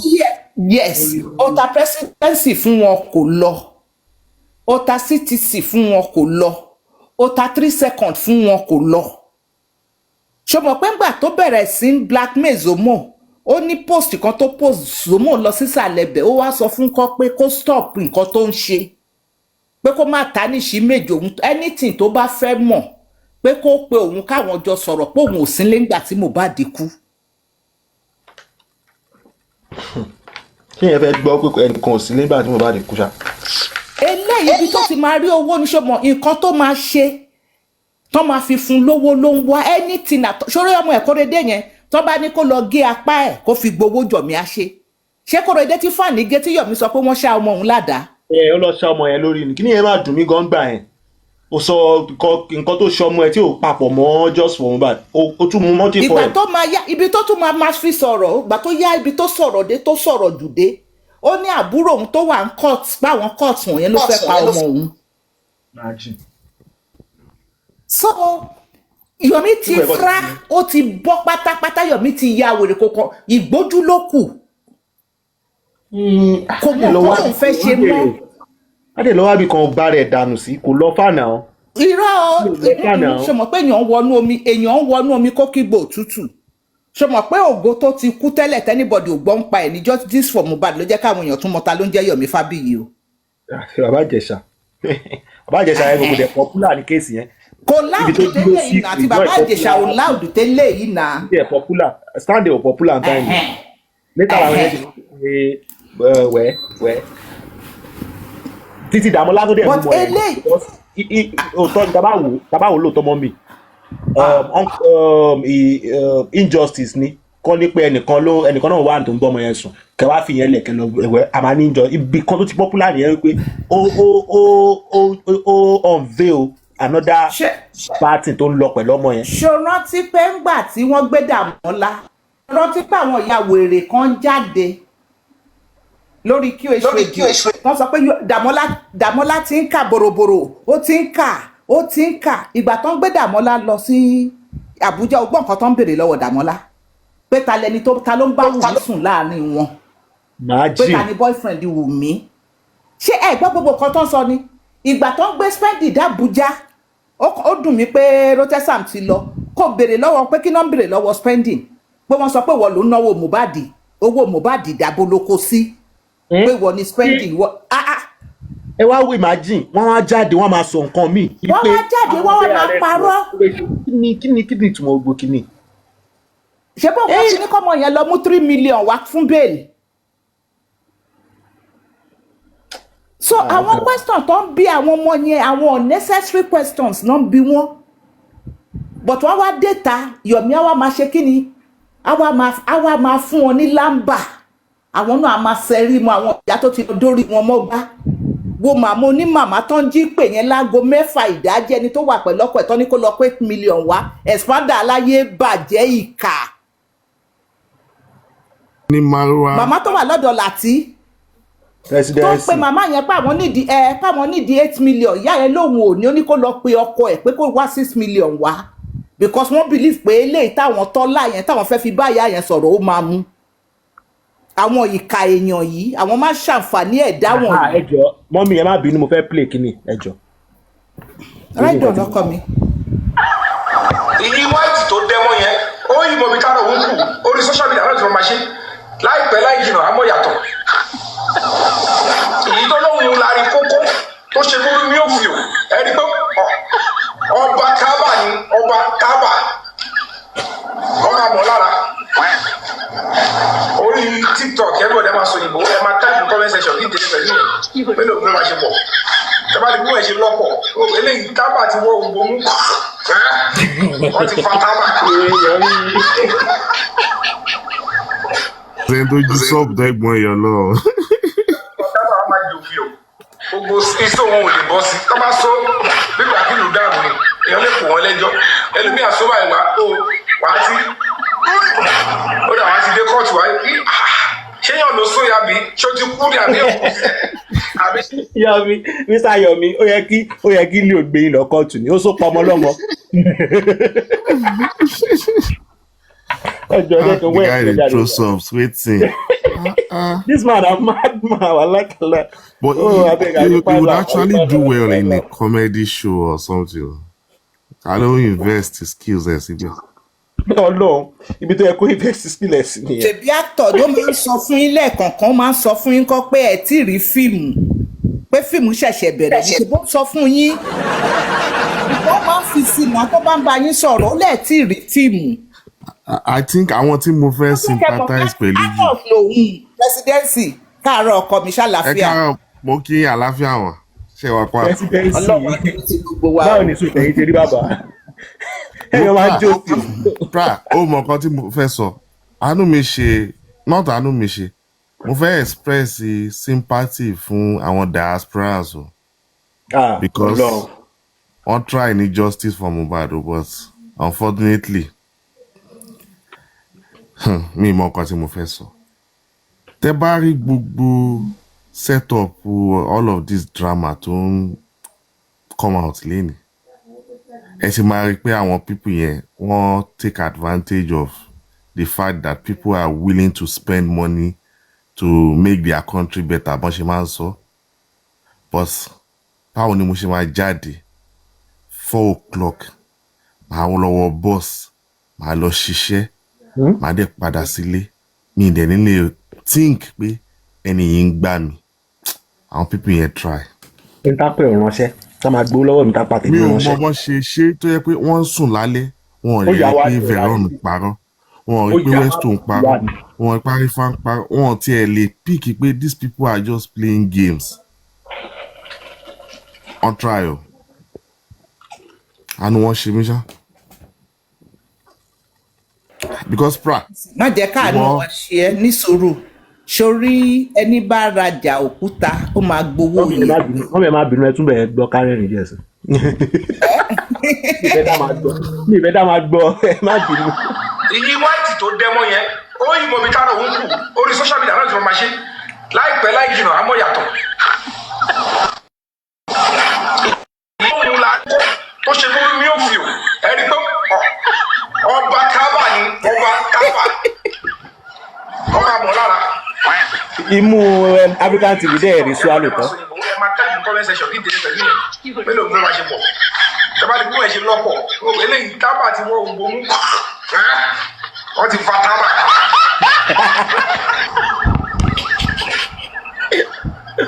Òfin o. Wọ́n máa ju fa tábà, wọ́n máa jẹ òfin o. Gbogbo iṣẹ́ òun ò lè bọ́ sí. Tọ́ bá sọ nígbà kí ló dáàbò ni. Èèyàn lè pò wọ́n lẹ́jọ́. Ẹlòmíà sọ báyìí wá sí. Ó dà wá ti dé kóòtù wáyé. Ṣé yàn ló sóyà bí? Ṣé ó ti. Ọmọ Leo Fenami dọ́tọ̀ lọ bá mi pe aláyè lẹ́jọ́ kò lè só pa ẹ́ kó lọ lófìfò òun náà. Yomi àìgbọ́n yìí ṣé ẹ believe pé internet doesn't forget ṣá mi rò bẹ́ẹ̀ mo rò pé you think you can talk your way through this whole thing. mọ́mí olórí ní January 6 no January 2nd 2025 I was on Yomi's platform. No, it wasn't on his platform. I think it was on Papariano's platform. Meanwhile, 31st of December 2024, I was on his own platform. And what was I saying to this man? I told him, I said, people that have come into this race, cause of justice for Mohbad, their undoing is that they talk too much. And most of them will say, because they have said this and said this, some people are doing, they are not making their actions work, I mean, their efforts work. They are subjecting their efforts to fruitless. I said, you have also took that turn and you are also tolling that lane. I will advise you, why not just have people that will talk on your behalf and come out to talk once in a while? Ọlọ́run fún mi ní ẹ̀bùn láti ríran díẹ̀. Kìdá ń ṣe ìran nǹkan tọ́lọ́run bá fi sí mi lójú ni mo máa rí. I saw this man dropping like mo ma post video recently mo ṣe video kan fún kinní yìí ẹ lọ wo date video yẹn mo sọ fún pé Yomi I saw you dropping tó bá ní nǹkan tó fẹ́ ṣe pẹ̀lú just for Mohbad it's time to leave now but tó bá yìí dúró síbẹ̀ make sure you have something you are wanting o because I see you everything tó ti tó drop mo sọ sínú video yẹn mo feel it for like 2 hours. I ask you a question now. I removed it later. Yeah. What are those things that you thought you saw then? You see, from day one, mo jẹ́ nǹkan tó yẹ pé presidency, mo jẹ́ nǹkan tó yẹ pé ẹ̀mí mi tó bá fi lè tó yẹ pé mo fẹ́ kíní yẹn ó sọ̀rọ̀ sí mi lọ́kàn sí tí mo brush it off tí ò padà wá nǹkan sí nǹkan pa ẹ̀ ṣùgbọ́n tí mo bá brush it off tó tún sọ sí mi padà tó kú tún drop padà sí mi lọ́kàn tó drop padà sí mi lọ́kàn that thing ó máa wá ó máa ṣẹlẹ̀ no be today. Now gbogbo gba ọ̀rọ̀ nígbà bẹ̀rẹ̀ yẹn àwọn kíní yẹn máa ń sọ sí mi lọ́kàn pé bọ̀bọ̀ gbogbo èèyàn bú ohun mi ọ̀n ṣe báyìí ṣé kọ́kọ́ mọ ìdí tí bàbá Mohbad fi lọ sin ọmọ ẹ̀ kíákíá mọ ìdí tí bàbá Mohbad fi lọ sin ọmọ ẹ̀ kíákíá you know everybody ibi tẹ́ everybody ń lọ ló yẹ kéèyàn lọ ń gbà yẹn but kíní yìí ó dàbí bíi pé kí nǹkan bíi kẹ́rì ọkàn máa jẹ́yàn pé bọ̀bọ̀ o gbọ́dọ̀ sọ̀rọ̀ without knowing this reason every effort tí mo ṣe. jẹ́ kí n tún já sí nǹkan kan imagine pé ìwọ ni ọlọ́pàá ní Àbújá ẹ kì í communicate pẹ̀lú ọlọ́pàá lẹ́kọ̀ọ́ no problem àwọn kan wá kọ lẹ́tà sí as let's say UAG nínú lẹ́tà yẹn wọ́n wá ń pe àwọn lawyer àwọn whoever wrote those letters were now saying àwọn kan suspect ó wá pe Èkó lọ́jọ́ kan pé ẹjọ́ gbáwo làwọn people yìí di suspect as ọlọ́pàá Àbújá. How will you feel when private citizens come to you in the name of writing letters calling people suspect when you that you are the police did not call them suspects? Ṣé o ti máa rí i pé nǹkan kan ti ń wọ́ láti bẹ̀rẹ̀? Exactly, because èmi tí wàá kọ̀ wò pé bí a literacy kíní wa ó lò ní Nàìjíríà ń pé not until when the court pronounce pípé ẹni yìí àbí ọlọ́pàá pronounce pé ó wà suspicious sí case yìí ká tó lè sọ pé ẹni yìí suspect ni. No, èmi kàn wà concerned about how they use those English. Ọmọ àwọn ọlọ́pàá ò mọ nǹkan tó ń ṣe. Nínú àwọn lẹ́tà UAGN ni mò ń kà ó. Ẹ ń pèèyàn ní suspect pé wọ́n arrest the other suspect. Now tó bá wo body language police, ò tí rẹ̀ any formal documentation wọn tó pe anybody ní suspect minus àwọn tán ti pè. Ẹ̀yin náà sọ pé another person to post pé òun ní warrant of arrest. Police pín warrant of arrest to one individual in the same Abuja for two warrants of arrest for one individual in the same Abuja. Hey, they still get complaining ni. Wọ́n lè get presidency. Wọ́n lè get ọmọ reason ọkọ mi because wọ́n fẹ́ sọ irọ́ di òótọ́. Mọ́mí yẹn náà wà láwùjọ. Ṣùgbọ́n pé téèyàn bá ti ń parọ́ díẹ̀. Tó máa fẹ́ attempt ẹ̀ kọ́ attempt ẹ̀ smartly gan. Nǹkan tó attempt no kò yé wọn. Ṣé o mọ̀ pé nílùú òyìnbó tí gbogbo wa wà yìí kò sí bí o lè ṣe lè smart àbí àwọn apààyàn mi fẹ́ pé lóyìnbó. Ṣé o mọ̀ pé wọ́n máa fi nǹkan kan lẹ̀ ṣá tó máa fi mọ̀ pé lágbájá ló ṣe nǹkan báyìí. Bẹ́ẹ̀ni. Ṣó ti yí ẹ? Tí wọ́n bá fi fingerprint sílẹ̀ wọ́n á fi footprint sílẹ̀ ó lè jẹ́ sìgá tán mu kù wọ́n á fi lẹ̀. Ṣó yí ẹ? Ó lè jẹ́ ẹ̀gbẹ́ tán fi ti ògiri wọ́n ṣáà máa fi nǹkan lẹ̀ tán máa fi rí evidence. Ṣé ọ̀rọ̀ mi yí ẹ? So ibi tí àwọn ò ti gbọ́n àwọn kan kọrí síbi táwọn kọrí sí ni pé tán bá bẹ̀rẹ̀ sí hámà lórí eléyìí bóyá wọ́n á gbà á lọ́wọ́ wọn bóyá wọ́n á gbà àwọn fẹ́ sọ irọ́ yẹn di òótọ́ ni tí tán dẹ̀ mọ̀ pé kò possible but wọ́n lo gbogbo effort wọn. Àwọn ọlọ́pàá ò gò tó yẹn mi mọ wá ìtàn ṣe ń wọ ọlọ́pàá wáyé. sórí gbogbo nǹkan tó ń ṣe yìí sórí àwọn kòtí o ti mọ àwọn tí mo pè ń kòtí ń sìn àbí. mo ti mọ. ok àwọn kòtí àwọn yẹn rí wọn pé wọ́n stupid owó wà lọ́wọ́ àwọn ẹni ẹjẹ́ àgbà àbó gbọ́ mi ok kí ọlọ́pàá máa sọ fún ẹ kí ọlọ́pàá máa sọ fún ìwọ tó fẹ́ mú èèyàn páwọn ò ní lè rìn lọ́sàn-án torí ti bàbá àṣàlẹ̀ ẹ dá mi lóhùn kí ọlọ́pàá máa sọ fún ọ̀rọ̀ àgọ́ yẹn ok tí orí wọn ò dẹ̀ pé kẹ́ mọ̀ páwọn eléyìí o wọ́n ń fi yín síṣẹ́ ni kí ọlọ́pàá máa sọ fún yín kọ́ pé ibi táwọn dé yìí o àwọn ọmọ oró kan ló wà ń bẹ àwọn ò lè ṣiṣẹ́ ń bẹ̀ ṣé àwọn yẹn fẹ́ ní irin tútù tó ju tọlọ́pàá lọ ni náà dá mi lóhùn náà ojú òde tí wọ́n ara ò tí wọ́n láti wá sọ síta ń kọ́ pé wọ́n ní wọ́n trace Wùmí dé ìjọ Rábádé àbí ìjọ ọlọ́pàá àborílé pé ńgbà tó máa débẹ̀ àdúgbò yẹn o àwọn ọmọ tó mu gbó ló wà ń bẹ̀ ṣèbọ́ ọlọ́pàá wọ shrine Fẹlá ṣọlọ́pàá ò kí ń wọbẹ̀ ni. ok mọ́mí ẹja ká tiẹ̀ wá gbà pé àwọn ọlọ́pàá yẹn but orí wọn ò pé. àwọn ọlọ́pàá yẹn wá ṣe nǹkan tí wọ́n ń pè ní reinvestigation. ṣé mo pé èmi tún wo from angle that if you pay for a service you will get the service now it doesn't mean the outcome will go your way. ṣèbẹ́ ilé ní kàn padà lọ sẹ́kọ̀ọ́ wọ́n padà wọ́n ṣe gbogbo ẹ̀ then somebody comes online and speak for 12 hours and never mention kí ni way forward or kí ni outcome nǹkan tá a lọ ṣe. So máa ń jẹ́ kí n wí but Nigerians are smarter than this. These things are just so straightforward for you to actually ṣe ọ̀dà táwọn kan wọ́n máa ń get public validation or something. Sórí yes then irọ́ yẹn ti pọ̀ jù sórí àwọn tí wọ́n ń gbọ́ fúnra ra wọn wọ́n ti ṣe wọn láyà kí bíi ti Fáráò àbó gbọ́ mi. Gbọ́ mi o. Láàárín àwọn tó ń gbọ́ wọn yìí tán bá sọ fún yín sí kọ́pẹ́ lọ wá 10 million wá àbí kọ́kàn tiẹ̀ gbé fake picture jáde pé wọ́n ti arrest ọ̀tá Wùmí o wọ́n á gbélẹ̀. Àní káwọn kọ́ máa sọ báyìí àwọn tó ń ṣiṣẹ́ kọ́ máa sọ báyìí nǹkan pé nǹkan táwọn tiẹ̀ fẹ́ ni pé kọ́ tiẹ̀ gbé Wùmí fún 2 hours kọ́ pé VDM kó bá wọn post ọkàn wọn á balẹ̀. Ìjọ tí bàbá yẹn àti Wùmí wà padà tó máa ya fọ́tò ọlọ́wọ́ yẹ káwọn èèyàn para wọn dànù. Kí ni géènì wọn? ẹ pé kọ́kọ́ tiẹ̀ gbé wù mí ẹ mọ̀ owó wọlé náà ọmọ kó wá tún wọlé wọ́n tún donate owó fún wọn wọ́n tún donate owó fún wọn ni. Pra kò possible kí èèyàn máa rí laptop £50 tó yẹ pé bóyá bíi Pentium gan ló máa wà nínú ẹ̀ lásán wọ́n dẹ̀ send sílé kí èèyàn kó máa fi ṣe ẹ̀zẹ̀.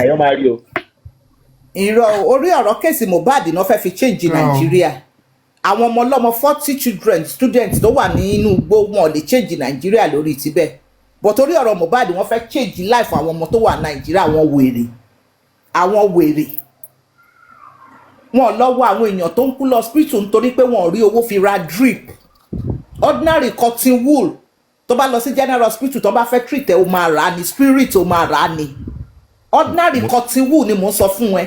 mọ́mí ẹ̀ ń pe ordinary cotton wool ẹ mọ kí n tó fi máa ń pa egbò yẹn bíi savlon yẹn. ìyẹn sì wọ́n ju cotton wool lọ. nígbà tó ń bá níyẹn ní hospital imagine. ẹjọ ẹyin ariwo sórí ọmọ kan tó fọ́nì mò ń bọ̀ ọkọ mi ọmọ kan tó fọ́nì má gbọ́ mi o. ìyá tó fi obìnrin wọlé lójú wa ó fi obìnrin wọlé. Prah fìyẹn lẹ̀sẹ̀ ṣèbó máa gun orí obìnrin ìfàyàlú àyà òun àtobìnrin àwọn wèrè kan sì máa gbé kinní yẹn fún wọn ì máa gbé fún fìyẹn lẹ̀. ẹ jẹ́ kí Prah kó sọ Prah mọ́mí ẹ jẹ́ ká wò ó fún kí ni lesson nínú event tó ṣẹlẹ̀ yẹn and how can people come out to talk about what is bad not even attacking the person in the person of Yomi Fabiyi. Well, to me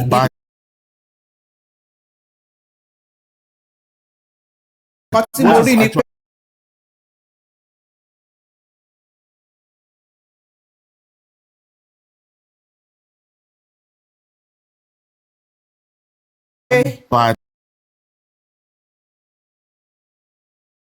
ọkùnrin kan kọ́kọ́ wo àtísídẹ́ǹtì ẹ̀ ṣó ń gbọ́ mi kọ́kọ́ wo àtísídẹ́ǹtì ẹnìyẹn ná tó bá wo background ẹ̀ wàá mọrú èèyàn tó jẹ́ àbó gbọ́ mi àtobìnrin àtọkùnrin náà ni o àwọn ọmọ mi kan tó fẹ́yàwó mo sọ fún wọn ó study ọmọ yẹn for good 3 years mo máa ń welcome ẹ̀ sílé mi máa ń ra kan láti bí màá send ẹ̀ sí mo máa ń bá sọ̀rọ̀ nítorí mo máa ń sọ fún àwọn ọmọ mi ọkọ ọmọ mi ni ìyàwó ọmọ mi ni ọwọ́ tó bá gbé wá ni màá fún ẹ but mo dúpẹ́ pé wọn ò ṣìyàn gbogbo ẹ̀yin tó kù tẹ́ ẹ̀ tí fẹ́ yàwó ẹ̀ ní ṣìyàn ẹ̀yin tẹ́ ẹ̀ tí fẹ́ ọkọ ẹ̀ ní ṣìyàn ìhà nínú ìhà yín lọ́lọ́run máa yàn fún yín.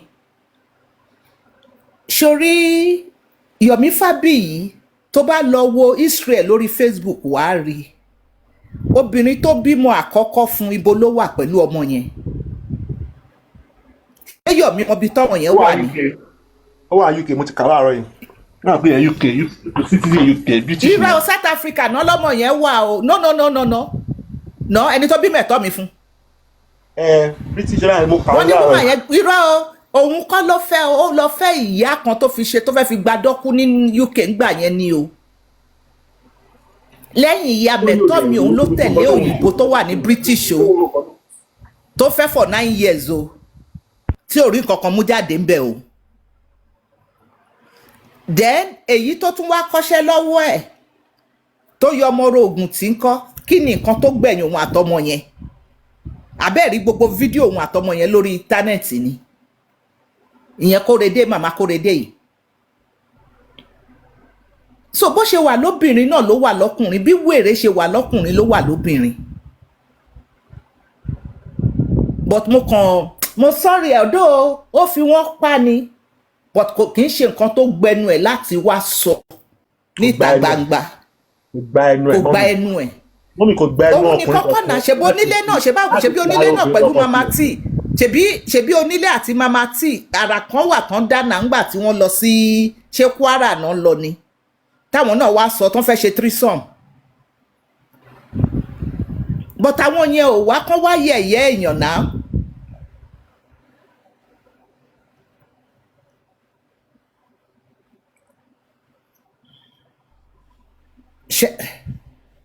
ṣẹ́rí lẹ́sìn wà gan How Nigerians lẹ́sìn got wà to this gan place. gan Èmi náà gan. sáré okay wọ́n. Mọ́mì, mo ń gbọ́ yín mà. So irú ok ṣé tarifa nìyẹn ẹni tó lọ jíyàwó níyàwó expander tó lọ jíyàwó níyàwó tó ń béèrè 8 million lórí justice of Mohbad ṣé màmá yẹn ló pa Mohbad ni àbí expander ló bí Mohbad? Mọ́mì problem bàbá Mohbad gan ò lọ jí ẹni ẹlẹ́ni lẹ́gbẹ̀ẹ́ ọkọ ẹ̀ náà. Wọ́n lọ fẹ́ yá owó yẹn ni bọ́lọ́ ti máa lówó yẹn sọ padà. ibo ló ti fẹ́ ní sọ padà owó kan fẹ́ yá. Mi ò ní problem pé bí wọ́n jíra wọn lórí. Kí ló fẹ́ fi ṣe?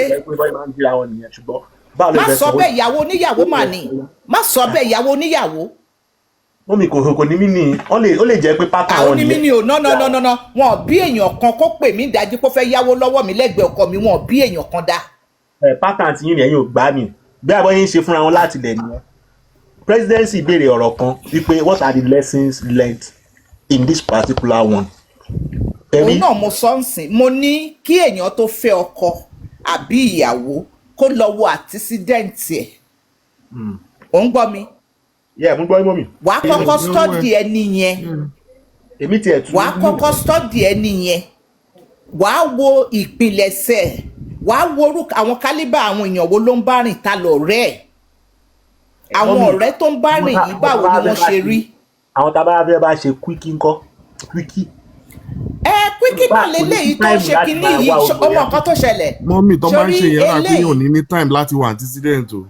Èèyàn ní time quickie accident bí quickie o. Sori èmi tí mò ń sọ̀rọ̀ yìí wọ́n ní arúgbó ṣe omidan rí àbí bẹ́ẹ̀ kọ́. Bẹ́ẹ̀ ni mà. Ok àwọn ọkùnrin kan wà ńgbà tí mo wà ń kékeré tó fẹ́ take advantages pé ọmọ yìí fine o ṣó ti yí ẹ. Àwọn kan wà tó mọ̀ pé wá sáré jẹ́ ẹ ni wàá kọ́kọ́ ó yẹ ṣebí gbogbo wa la lọ́pọlọ. Ṣé o fẹ́ sọ pé obìnrin ò tí ì tàn ẹ́ obìnrin ò tí ì gbowó lọ́wọ́ ẹ tó dẹ̀ rí pátá ẹ̀ rí ni tó dẹ̀ bá máa fi ẹ́ sí ìsọ́mì. Ó ṣẹlẹ̀. Ọkùnrin tó bá máa bẹ́ ẹ kalẹ̀ tó bá fẹ́ serious pẹ̀lú ẹ kò ní kọ́kọ́ sọ fún ẹ pé já sáré lọ sórí bẹ́ẹ̀dì. Àbọ̀ gbọ́ mi. Gbọ̀mọ́ mi tábàdíkà wù kí lesson learned pẹ̀lú nǹkan tí ó ṣẹlẹ̀ pẹ̀lú Leo àti. Prah jẹ́ kí Mr. O sáré sọ̀rọ̀ wọn làwọn fẹ́ sọ̀rọ̀ lórí ìkíni náà. Okay, Mr. O, go on. Hey, mommy, ẹ jọ̀ọ́ fún mi 5 minutes just to share my thoughts on this. Step my mind. Ṣé ń gbọ́ mi dáadáa? Okay. Go ahead, sir. Yeah.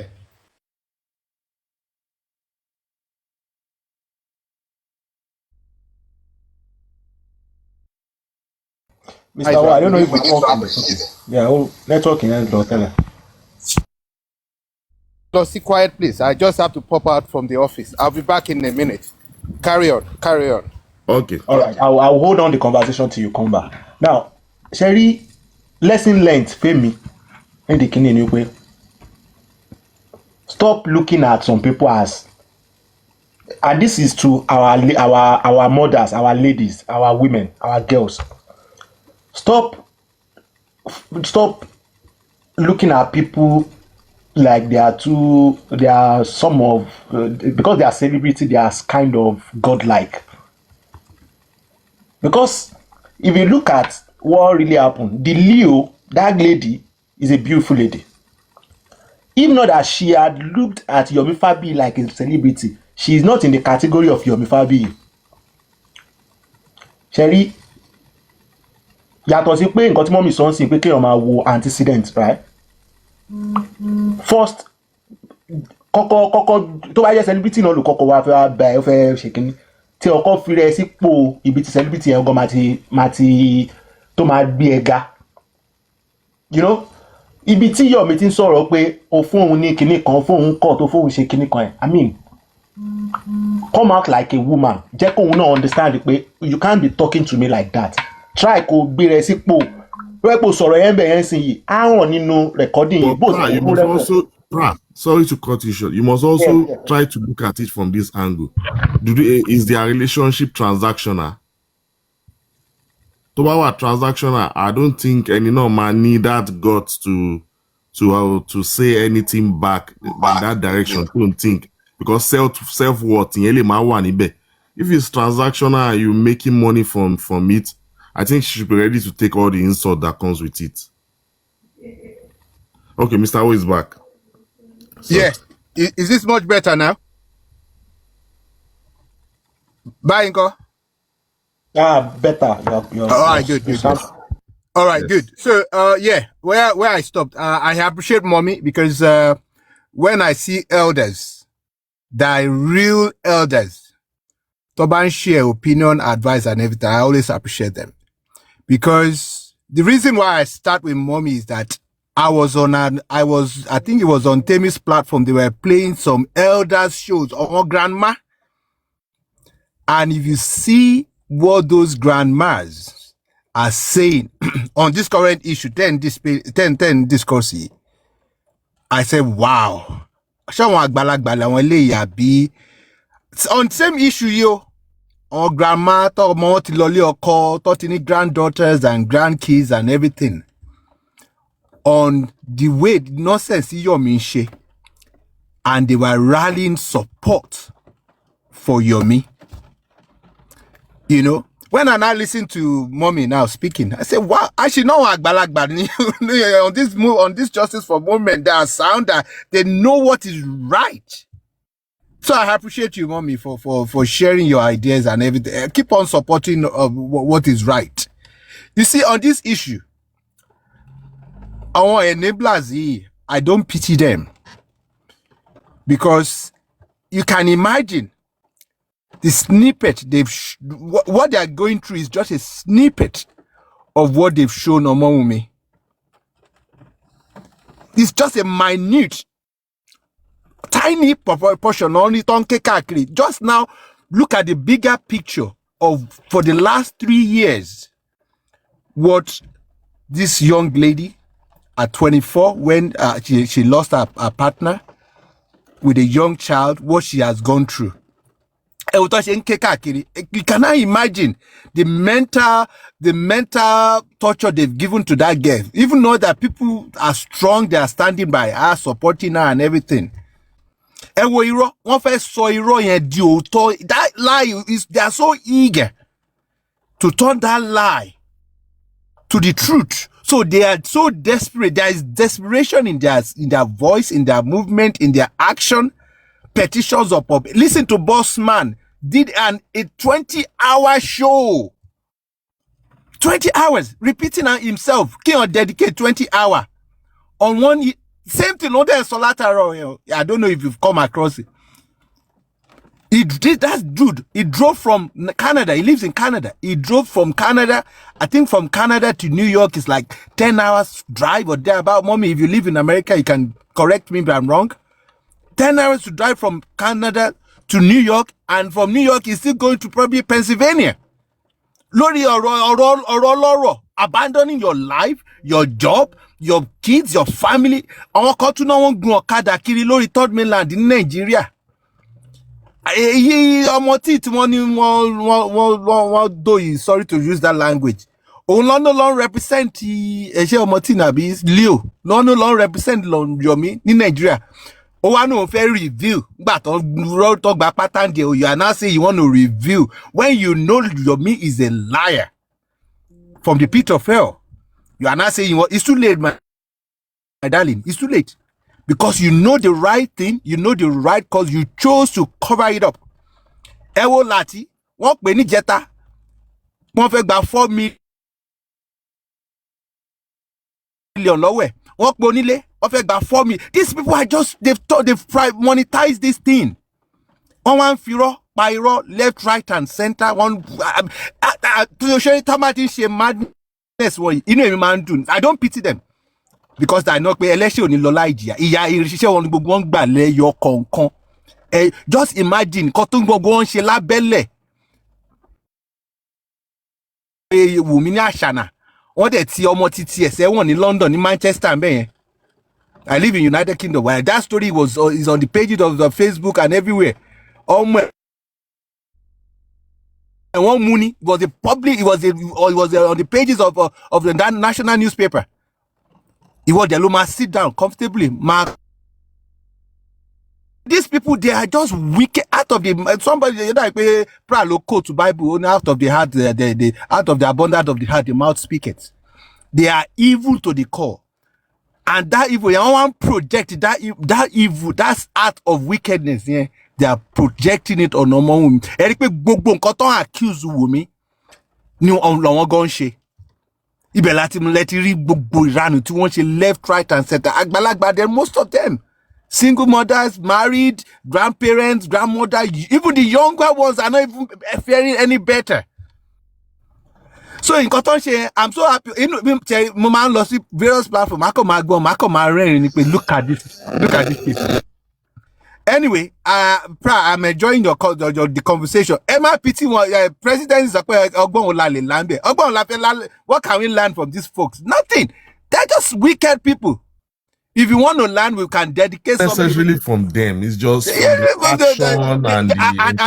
they want to speak, they will say, "I to Nigeria, is just fallacy or the pit of hell."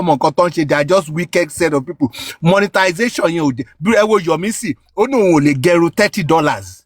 In your Colossians, I think I had one on the only get $30. But your Colossians, no, my phone only $200 every month. So they know exactly what they are doing, that this thing is about money, nothing to do about justice.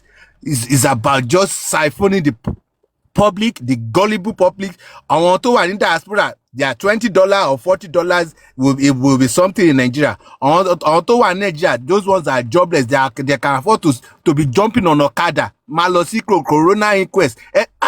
Time will long when you're 10 in Latin all this madness. For me to talk to you now, I just have to step out from my office. I'll put my earbuds in, listen to it, contribute to it, type, and I go back to my office. Because I know what Wumi, I support Wumi, she's safe. Gone by la yet yellow somewhere. And they hold the life on hostage. Simply because you are so wicked in your heart. You can't even if they see the right thing now, they will find all ways to make sure it's a lie. Look at the text message they manipulated, a conversation they've had from left, right, and center. What they turn it into a WhatsApp conversation. It's the content we have to believe. Whereas they've been talking about it, it's just like this our conversation now. They turn it into WhatsApp conversation. Is the content. The AI is an AI generated. That means you cannot bring those kind of information to the court. In fact, it's a shame. It's a shame. I don't pity them, whether it's Leo, Logbapatan, Dio, sorry, or is wherever. Yomi, come on, you know, but the only thing to man doing is that our institutions in Nigeria are so weak, including the police system, that lies like this, they should come out publicly to debunk it. I'm not saying they should be coming out every time. There are some stand the police should have taken, official stand to correct all these anomalies. But the police are quiet, the judiciary are quiet. The likes of Yomi will manipulate lies left, right. Look at from your name, presidency. I'm sure it was from Yomi's presidency saga. You got that name from. How can somebody just tell us that the president of the Federal Republic of Nigeria is involved in Mohbad's case? And Nigerians, PhD holders, master, most of us are well educated. We will now sit down on one platform and be listening to the likes of Yomi telling us that our politician thought that she was for the next 7 months won't write anybody. Election, as far as I'm concerned. So all these evil kidnappings that we are seeing is all linked to politics. So now, Yomiwa Mama suffer presidency, and you see some gullible ones dancing to this tune. It's a shame. Anyway, thanks for the time. Don't let me take all your time, but all of all those enablers, especially once I tag you as an enabler, I tag you as a wicked individual, I don't feel any pity for you. Because if Wumi can be going through this for the last 3 years, I mean, kudos to her. I always pray for her and the son that, you know what, she should stay strong. Because Eti o ba je en to strong ni. Eko imagine the mental, the psychological trauma she will be going through. Anyway, let me mute my mic. Thank you, ma. God bless you, Prah.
It's not enough to carry some things.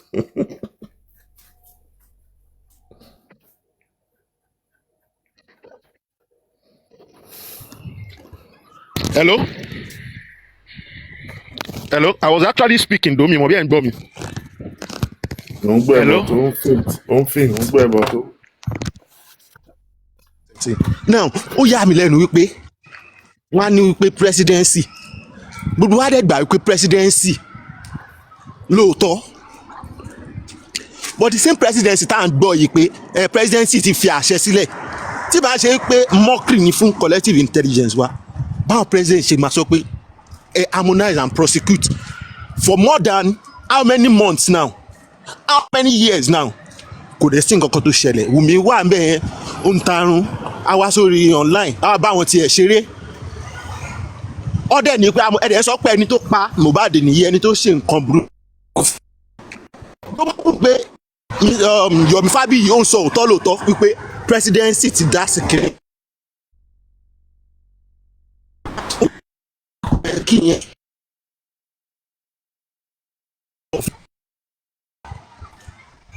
Prah, your network. Presidency wá kiri.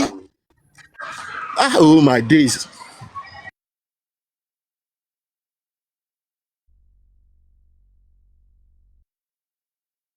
I mean, ṣé presidency wá kéré ni?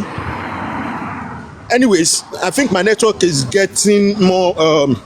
Presidential about Sorolo. I mean, I just step out. I'll get back indoors now. So. Can you hear me? I can hear you. I can hear you. I can hear you. I'm not doubt presidency. Social media ni. Anybody can say anything.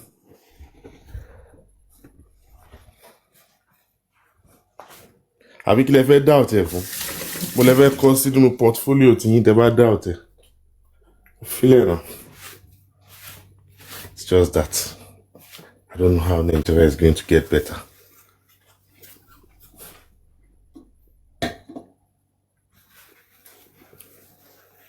Prah, hello, Prah. Just getting indoors now. I went out to get something. I'll get indoors now.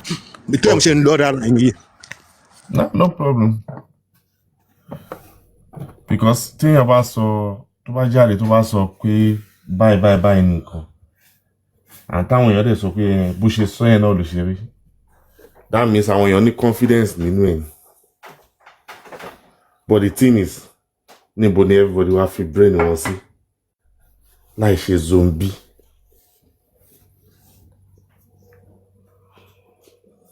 But I believe the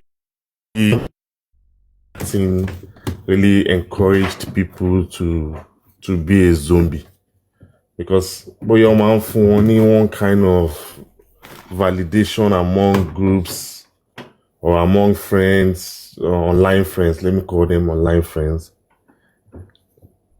Maybe that's what the kind of, because think about some conflict. Even talk about the lad was to give it a second thought, but a lot of people don't give things second thoughts. They accept it like that. tó bá jẹ́ pé ibi electoral capacity wọn lè gbé ni it's okay but mo máa ń believe pé ẹni tó lè wà intelligence in life bí ká wẹ̀ ká mọ̀ tí nǹkan máa ń dùn yàn very simple things in life tí yóò require any form of academic or high mental capacity should be able to distinguish that some things are just bullshit.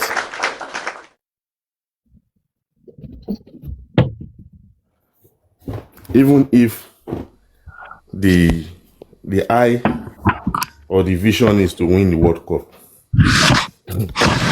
even if his vision is to achieve certain things, mi ò pé ó yẹ kó give room for stupidity. Mi ò pé ó yẹ kó give room for téèyàn lè béèrè simple questions. Simple questions like, what happens after you had issued 2 different warrants of for a group of people last year, and we are this year saying you are fighting the same police? Bọ̀bọ́ yìí wá sí No case. easy game of fighting. Institutions are abroad, not now talk of in Nigeria. Presidency. Bọ̀bọ́ yìí tó wá sínú case. Nigeria institutions ti wá wà easy láti bájà ni. Ẹ má bìí ṣe gbọ́ mi, presidency. Can you hear me, presidency? Ṣé ẹ gbọ́ mi now? Bọ̀bọ́ yìí ó wọnú kéèsì kò factor. I can hear you.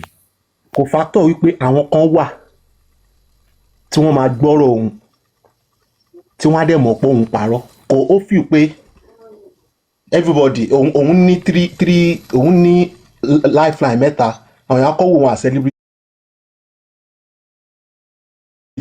Number 2.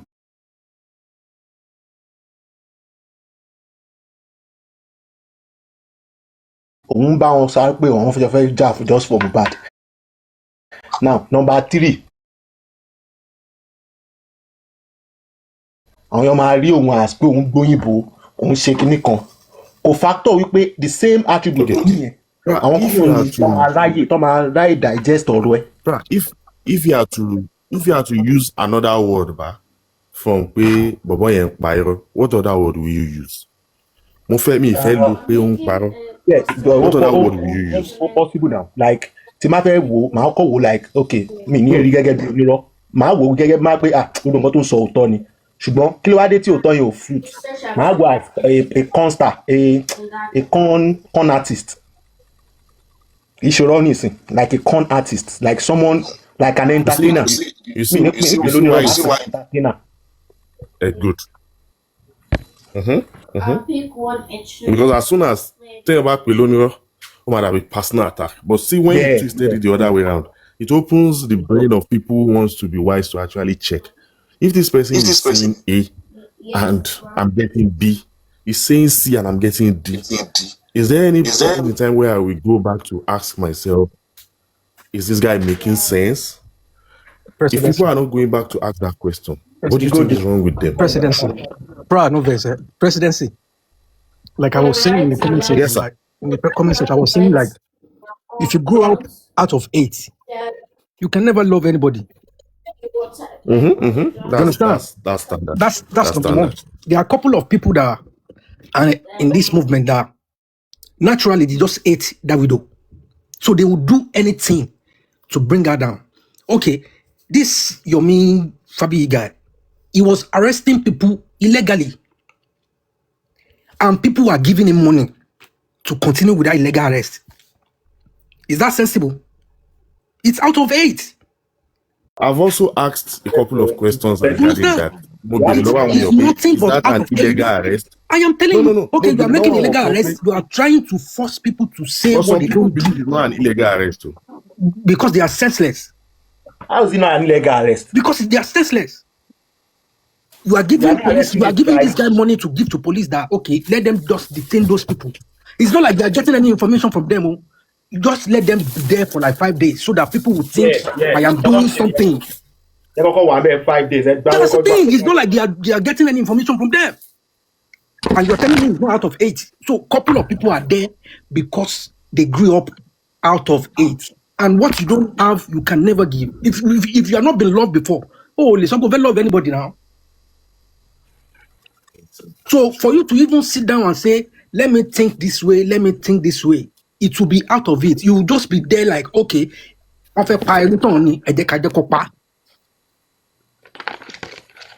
nothing that you will say that is making sense that will be sensible to them at all. It will be out of sense to them. They don't want to see it that way. Somebody is coming to, and some people are there just because, okay, Padi Milele. I've got a couple of people that they are my very good friend. Some we grew up together, but they are not thinking the way I'm thinking. And we have never for a day discussed about justice for Mumba. And we are still friends. A couple of people that are top of people, they are top of people up there. At least they are like yomi on this movement, and they are my friend. But we'll never sit down one day. I'll be on the side way looking at them if they are on platform saying stuff. But we have never for one day talk about justice for Mumba. Yeah, sure now. Because I won't let justice for Mumba make me and my friend to become an enemy. No. Better bang now. So just because you are supporting somebody, that's maturity. Because you don't reason the way I reason. That's maturity. Yeah, so because you don't reason the way I reason, we'll now be enemies. Because of what? If the justice ends tomorrow, are we gonna be enemy forever? I want to do that. It doesn't make any sense. This is why I'm telling you that. In fact, if you stage Mumba presidency.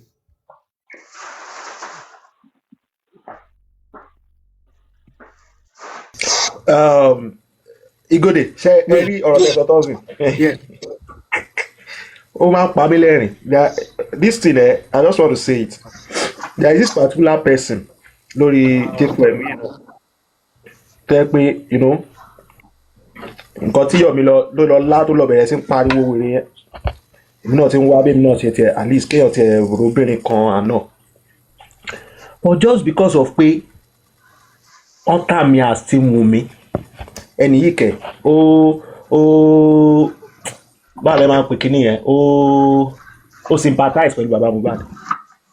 Ẹni yìí ó dá mi tán clear o pé ọ̀gbẹ́ni àníjọ wà nítorí pé ọ pé ẹni tí Wùnmí báwo bọ́lọ́ tẹ̀sí fẹ́ gbọ́ pé tí Wùnmí làwọn jọ ń ṣe papọ̀ ọmọ mo ní ẹ imagine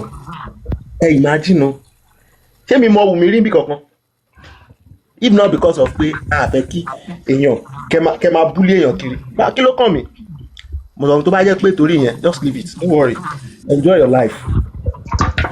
Imagine just because you can't even enjoy your life just because you feel like ọmọ kan wà níbì kan tí ò rí tí ẹ rí tí ò mọ̀ ẹ́ rí. People can have diverse opinion. Torí ọmọ kan wà níbì kan tí ò rí ẹ rí tí ò mọ̀ ẹ́ rí. Diverse opinion on a couple of things, but you only pick a word because of what? No, let me just drop in. It's not possible. You understand? So your opinion might be different from mine, but you only pick a word eventually agree. Then only can look at your work. Okay, this is what I believe. This is what I believe. That's it.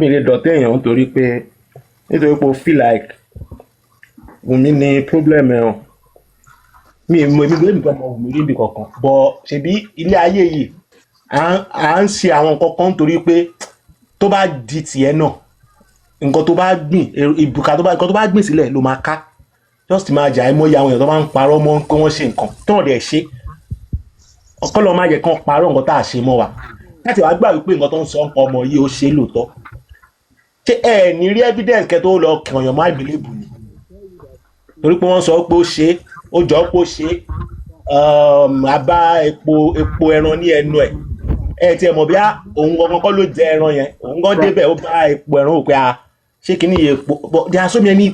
It is not always what you think. Prah. It's not always what you think. Prah. Give reason for people to give chance for people to for people to show who they are. Now, in case of Yomi Fabiyi, people might be like, Prah ó ṣe dé tó yẹ wá fún Yomi Fabiyi ilé ní kí ló ṣẹlẹ̀ ṣe Yomi Fabiyi tẹ̀ ń wò yìí tó bá léèyàn fún yàn chance kí yàn prove rẹ̀ mo máa try pẹ̀lú Yomi yìí o gbúrú ìgbà tí mo wà lọ́dọ̀ Papayano I never for once sọ̀rọ̀ Yomi everybody mọ̀ tó bá ti lè dọ́rọ̀ Yomi bílẹ̀ bàbá ní ẹ̀wọ̀ ẹ̀fẹ̀ mílẹ̀ ẹ má tiẹ̀ ẹ má yẹ kí mi I don't want to talk about you. I don't want to say bad about you I don't want to say good about you because you have not proved anything.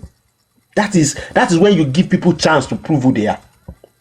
Now ní ìbẹ̀rẹ̀ nítorí pé ọmọ yóò sọ̀rọ̀ àbí nǹkan kan àbó ti lọ sọ̀rọ̀ fáwọn ọlọ́pàá ó ti lọ sọ́dọ̀ lọ́ọ̀yà ó ti lọ sọ̀rọ̀ kò dẹ̀ feel any reason láti wá máa sọ kankan life anybody mọ́ ẹ gbé nǹkan tí ò ṣe ti tẹ̀lé lórí whatever. Now you as an activist tó wọnú kéèsì wá I expect you to do your due diligence ṣùgbọ́n the same ọ̀rọ̀ táwọn àwọn tó jẹ́ illiterate àwọn tó yẹ pé wọ́n ń ṣe wọn kàwé tó ẹ àwọn tó yẹ pé nǹkan táwọn gan rò kò kúná tó ti tiẹ̀ wọn wà logical enough tó wọ nǹkan táwọn yẹn ń sọ ìwọ náà wá ń regurgitate online ó ti yẹ kí wọ́n kọ́kọ́ wò pé Yomi yóò kò ní substance now at the time ó tún wá sọ pé well wọ́n fún ọmọ yìí ní wanted wọ́n fún ní wọ́n sábẹ̀ ní wanted kìíní. And I came to you. I asked you, Yomi Fabiyi. I asked you plain clear. Now, if this girl have wanted, I mean, there is wanted this thing on her.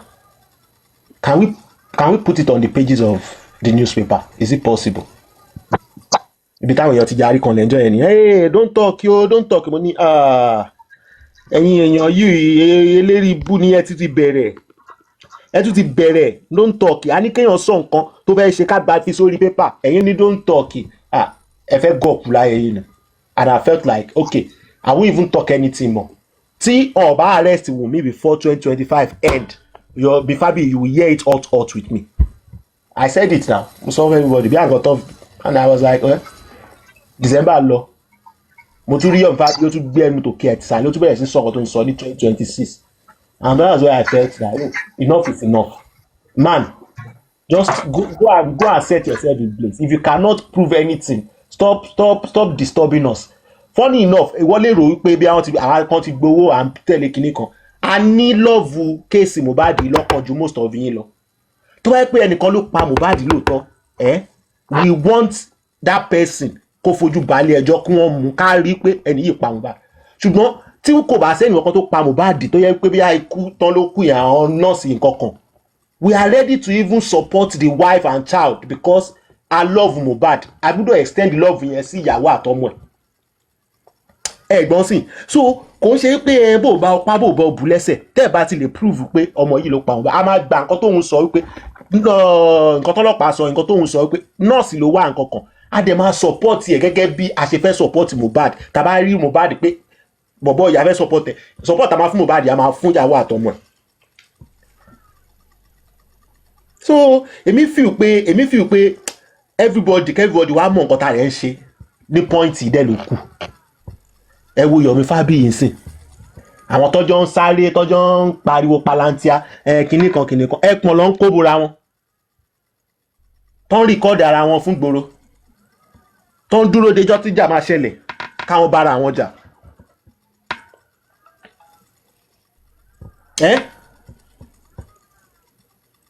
Ìjọ́ ọ̀la rẹ̀ ṣe ogbélé dà. Hello Mr. Larry.